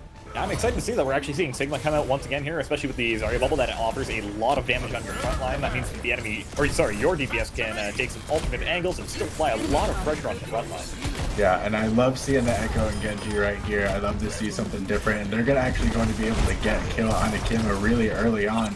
They're probably going to be able to push with that. They're pushing the McCree who's on the stairs, and they're going to be able to get that Cloud Slayer flank. That's absolutely pivotal if you're going to want to break through this defense, is that Cloud Slayer flank. However, it does look like they are going to hold the defense, especially with Mr. Sass on the front line. Heavenly Nova able to use that shield and pick off people just safely behind him. That is how it is going to end. It's where we're going to go one more time. We're not looking at any ultimates quite yet. The closest person on the side of Final Wave is going to be T-Rex. So we're probably going to see that Mr. Sass shatter really soon. He's at 80%. So I imagine it's going to be the first ultimate out from both teams. Yeah, so he's just looking for that Sigma shield to be down, and then he gets a 3 shatter on him. He's 20% away, however, now. Yeah, meanwhile, T-Rex also climbing up pretty quickly at 90% to the Sigma ultimates, but meanwhile, Cloud Slayer and Crazy Joe just having the ball. Well, it looks like Sass is using the shatter as a cleanup tool for this fight, even though it should have been already over. Now we're dedicating a nano as well. They're going to throw Nano in there. They really trust Sass to secure some of these kills for them, and they're going to be able to get 3 on the exit, which is plenty of kills in order to restart that respawn clock and get a new fight going. And what else we actually saw there is Duplex was able to farm a lot of his Echo duplication. He's sitting at 76 right now. But the more important ults that they've got on the offense already are the Gravitic Flux coming in and the Mercy Valkyrie. Yeah, with a Nano shortly behind that, they're going to be able to get this Sigma ult off probably pretty early and try and follow up with the ultimates after that. Feng Shui able to get a kill on the Cloud Slayer, and Duplex actually going to fall pretty early as well. So one player down on both teams, still pretty even. Mr. Sass going to eat a rock right there, and here comes the Gravitic Flux. He is going to be able to pick up Siwu and get the kill, but the Tire is going to come out and kill the Genji. Crazy Joe able to secure that kill, but Duplex able to kill the main tank, and I think this may be a fight. This Grab's going to come out and catch 3, but Duplex actually going to copy Heavenly Nova and go in with a Zarya. This is going to be able to be a Graviton. Cloud Slayer actually finds 2 of his own, and that's a huge kill if they want to be able to clean this up. Cloud Slayer with another one, and they just did not think Cloud Slayer was coming back in time, I think. It was almost certain that Final Wave picking up with the duplication and getting the Graviton out would be a wrap-up here, but Cloud Slayer came back way earlier than expected and was able to get a couple of instant shots and pick for them, turning the tides of the battle. 60 seconds left on the clock. You just heard the announcer say it. We've got a Genji Blade and a Graviton for this last fight. Meanwhile, almost nothing but a shatter on the side of 69ers. Can they hold this to try and secure their place and be able to have an easier time on when they attack? But they're going to take Mr. Sass really quickly. The grab's going to come out and hit Heavenly, and they're going to blade into it as well. They only got a free entire kill on Mr. Sass, getting so many swings. Blue Jay actually backing him up. Unfortunately, Heavenly Nova was a little bit distracted at the time, so the defense kind of faltered there. 2v2 happening on the point right now, and actually the native Tsunami is going to get the better of Siwu and of the drug grab, but the chatter is going to come out from Mr. Sass and just get nanoed and clean that up. The Honor survived for so long, that was so pivotal, and the fight's going to commence once more. The Reinhardts are going to counter shatter each other. Meanwhile, Siwu dies. The McCrees are going to fight one another, and Cloud Slayer is going to get the best of it. There is going to be a Feng Shui climbing up the stairs, and he's going to die as well. It will be a first point hold here for the 69ers. Kiru was able to juke both Blue Jay and Tsunami for just long enough that Sas could get back. He could give the nano to him and die peacefully as he was able to clean up the rest of the fight and hold that defense on the first point. Going to make this a very potentially quick offense. Yeah, they've only going to have to get 33% of this first point. They're not even going to have to unlock the point at all, let alone push it to anywhere near point B or C. So not a monumental task, but it is possible to get full held as well. I mean, we just saw it happen. Somewhat of a rare occurrence sometimes, but we definitely did just see it here, and it is going to be a little bit demotivating for what is our current defensive team. So they're going to have to try and hold this bear to the nails, but and unfortunately, the motivation must be very hard to find. I'm glad that they're finding it deep in their hearts to really give it their all right now, because we know they're not playing for the win, but they're playing just to get into this tournament and have a good time with all the people that they regularly play with. That's what we're all about here, Clan AOD. .net. On the defense side here, we actually see Duplik. Duplik is picking up the Junkrat here yet again. Feng Shui hoping to hold the high ground with his oppressive soldier. T-Rex is going to be going back to the Reinhardt here, not finding the Sigma to be too attractive on the defense. And Blue Jay actually going Diva, hopefully maybe some ultimates. In the desert? Yeah, I am very excited to see this. The Duplik Junkrat could be very, very scary coming in. But the Crazy Joe teleport, I wonder where they're going to try and find themselves with that teleporter to try and find a new way into the point. Probably going to try and take high ground, I imagine. Yeah, it does look like they're trying to set up a teleporter for Gatorade, and it goes up. But not very long. Yeah, and they destroyed immediately because the entire team is actually on the high ground, just kind of waiting for them. They are going to go underneath them and try and circumvent around the point, and if they actually, I think if they keep wrapping around and find themselves on the other side of the point, it'd probably be a better place for them to fight. But both pegs are actually going to go in without half of their team, and they're going to get punished. T-Rex is going to fall. Meanwhile, Crazy is going to fall on the other side. And there has just been a fight on point now with 3v3. It looks like they're swooping through. They're finally shutting down Tsunami, and that looks like it might be the end here, unless Blue Jay is able to pull off a unlegendary contest, just like Suwu did last round. 6K if she wants to. I think she's going to be able to get it, but she is going to get demaxed, and she's going to get pushed off point far enough to where they're going to be able to cap, and 69 is going to finish the tournament with 4-0. Congratulations of Mario Kart Field Racing. Hopefully they enjoy the reward as much as they enjoyed this tournament, and everyone else watching, thank you for coming by. Yeah, we've got plenty of people to thank. First, I'd like to thank my other caster, EQ. You've been great. There's been Jericho has been organizing this whole thing. He's done a great job putting everything together for everyone, making sure everybody's on top of their things. Callie, absolutely fantastic. She's not been feeling well and just absolutely killed it today and yesterday, and so glad she could actually make it out. And who else do we want to thank, Gigu? I think we want to give a thank you, first of all, to Brunty for making that tournament logo. Sorry, not the logo, but the UI guide. It is a little bit confusing coming into Overwatch, so it really does help any of the newcomers figure out what's going on and really breaks it down into edible chunks there. Of course, we also got the logo designs from RedTree, and as well as Bardad for creating his own team's logo, but thank you yet again for all of those. And the prize sponsor yet again, Toasty Fajita, as we mentioned earlier, thank you for giving away 6 copies of Garfield card here. Really appreciate it. And last person we'd like to thank is my guy, bro, dude from the COD division. Absolutely fantastic person. Came in and decided to hand out a few copies of Black Ops for people. I'm sorry, Cold War for people. And just super thank you to that guy. We love having you. Come back anytime. And it has just been an absolutely fantastic summer games here for 2021 Clan AOD. I'm super excited for the fall one. We'll see you guys in just a few months.